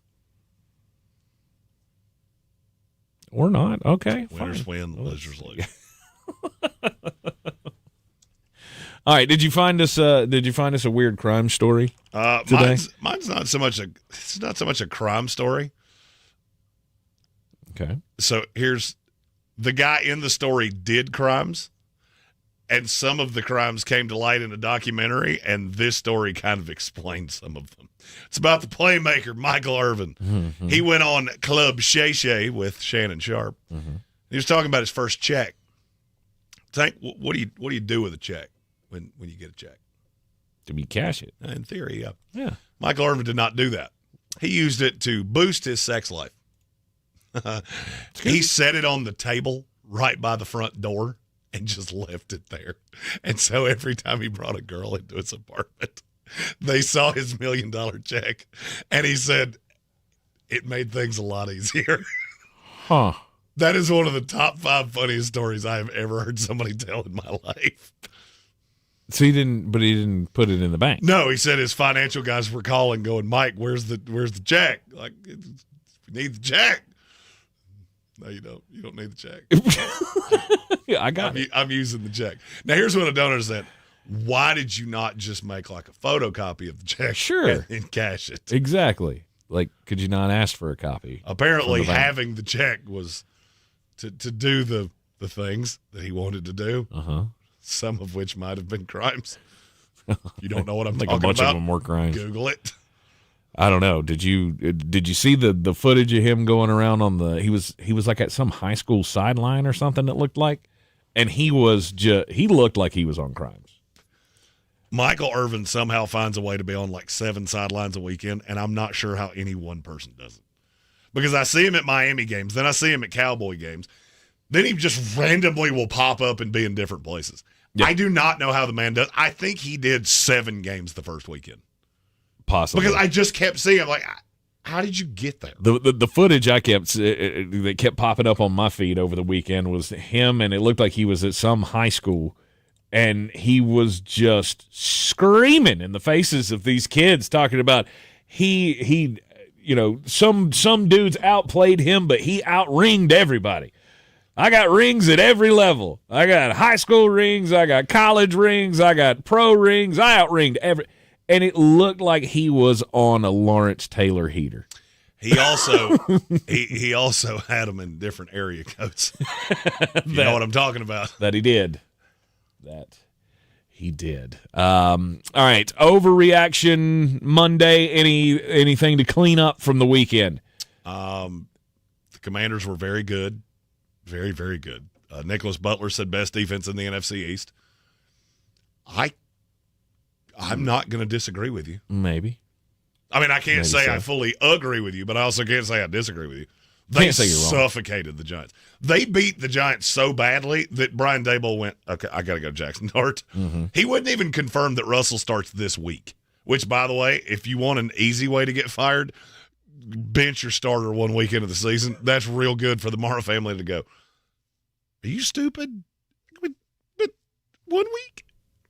Now, Jackson Dart should have been the starter from the get-go. Right. Russell Wilson should not be on this team, and I will die on that hill. Mm-hmm. He should not be on this team. He's not even good. So you'd And hold he's- it against him if he made the decision after 1 week to go, that's not it. We're going Dart. Why was Jackson Dart not taking starter snaps the whole time? Do you think this puts him in the best chance, in the best place to succeed? He's been running with the twos, and now I have 4 days to get him ready. Oh, by the way, for a Dallas Cowboy defense that did not look nearly as bad as I thought they were. Mm-hmm. Yeah, I'd probably hold that against him if I was the Mara family, but I would also be looking for any reason to fire him that I could find. Possibly. He's also the only NFL coach I've ever shared a heater with, so Brian Daboll and I have a specific bond. I want to give credit to Dak Prescott for getting Jalen Carter kicked out of the game immediately on Thursday night. I thought that was brilliance. Yeah, just absolute brilliance. The Dak spit first, people. Yeah, there's a difference spitting at someone and spitting on them. No doubt about it. But I mean, that was clearly intentional, was it not? No doubt. I mean, he went, "Oh, this guy's going to give me trouble all day. Watch this, guys. I'm gonna get him kicked out before this even starts." I don't think he went that far. I do think he saw Jalen Carter jawing at him and went, "Oh, I'm already in your head. Mm-hmm. Let's make it worse." Oh yeah, when he spit and Jalen Carter started yapping, why do you think Dak Prescott walked towards him? Look, I mean, I've told the story about my basketball days. I had a guy playing AAU that would grab the inside of my shorts. Every single time I took a jump shot, he would grab the inside of my shorts and tug on them. It's insanely annoying. Mm-hmm.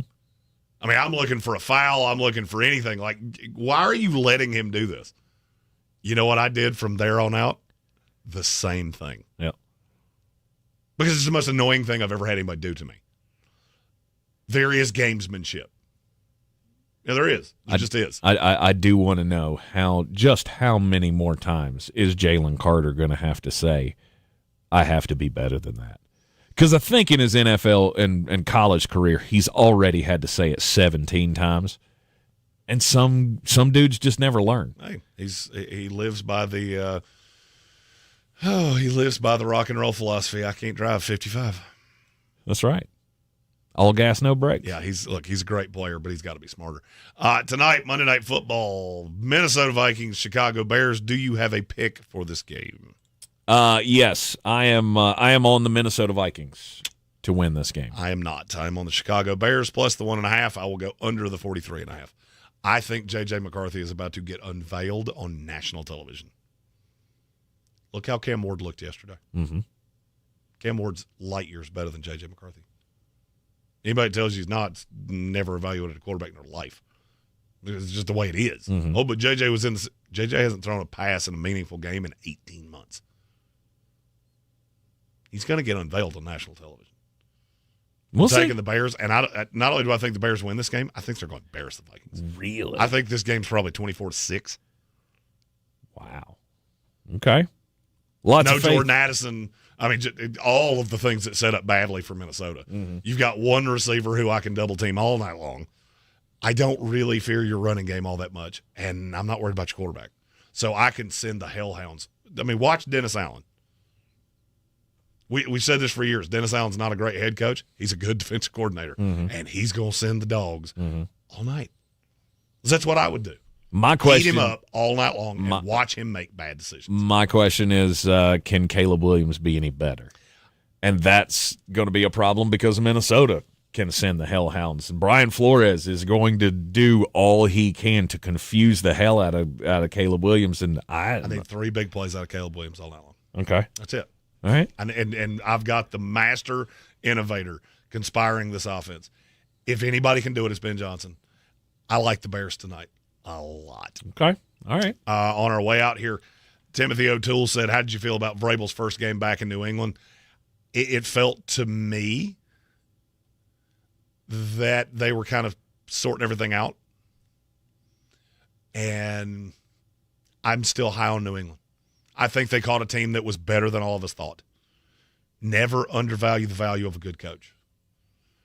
And that's a Raiders team that was largely together this past year, minus Geno Smith. Mm-hmm. You sprinkled in some rookies. You coached up the defense. I felt like it confused Drake May at times. And I'm not worried about New England. I'm just a little higher on the Raiders than I was. Yep. Tonight, Monday Night Football, the Vikings and the Bears, 8:15 on ABC and ESPN. And, of course, we will have the big recap of it right here tomorrow in the Sportsocracy, where it will be a Power Rankings Tuesday. Power Rankings Tuesday. Easy now. Save it. You got one more show to do. One more. I'm giving her all she's got, Captain.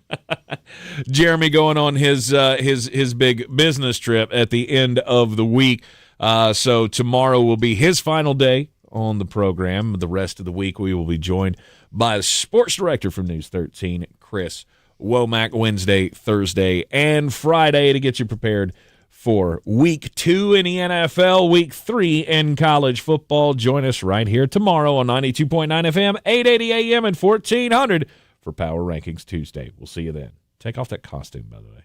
ESPN Asheville, your mountain weather forecast. Plenty of sun to enjoy. We're going to be heading out on this Monday. The high this afternoon should approach 74 as a light breeze continues in from the east and southeast, and then partly cloudy and cool overnight with a low dipping into the upper 40s. A little bit of fog is possible to start off Tuesday morning, otherwise sunny with an afternoon high of 76 degrees. A sunny and warmer Wednesday as the high hits 79, and for Thursday and Friday, still dry with sunshine each afternoon and highs in the low 80s. I'm Jeff Marr from the Weather Channel. This report sponsored by the experts at Howard Hanna Beverly Hanks Real Estate, the real estate leader in Western North Carolina. Howard Hanna Beverly Hanks Real Estate is not like other real estate companies. They're built differently. As the #1 family-owned real estate company in the U.S., proven expertise and personalized service delivers results. Let them show you how at Howard Hanna Beverly Hanks. Having insurance isn't the same as having State Farm. It's like needing a best man speech, but getting one from some random +1. I can't believe I'm standing here today. Seriously, why am I standing here? Don't settle for just any insurance. Like a good neighbor, State Farm is there. This is the story of the one.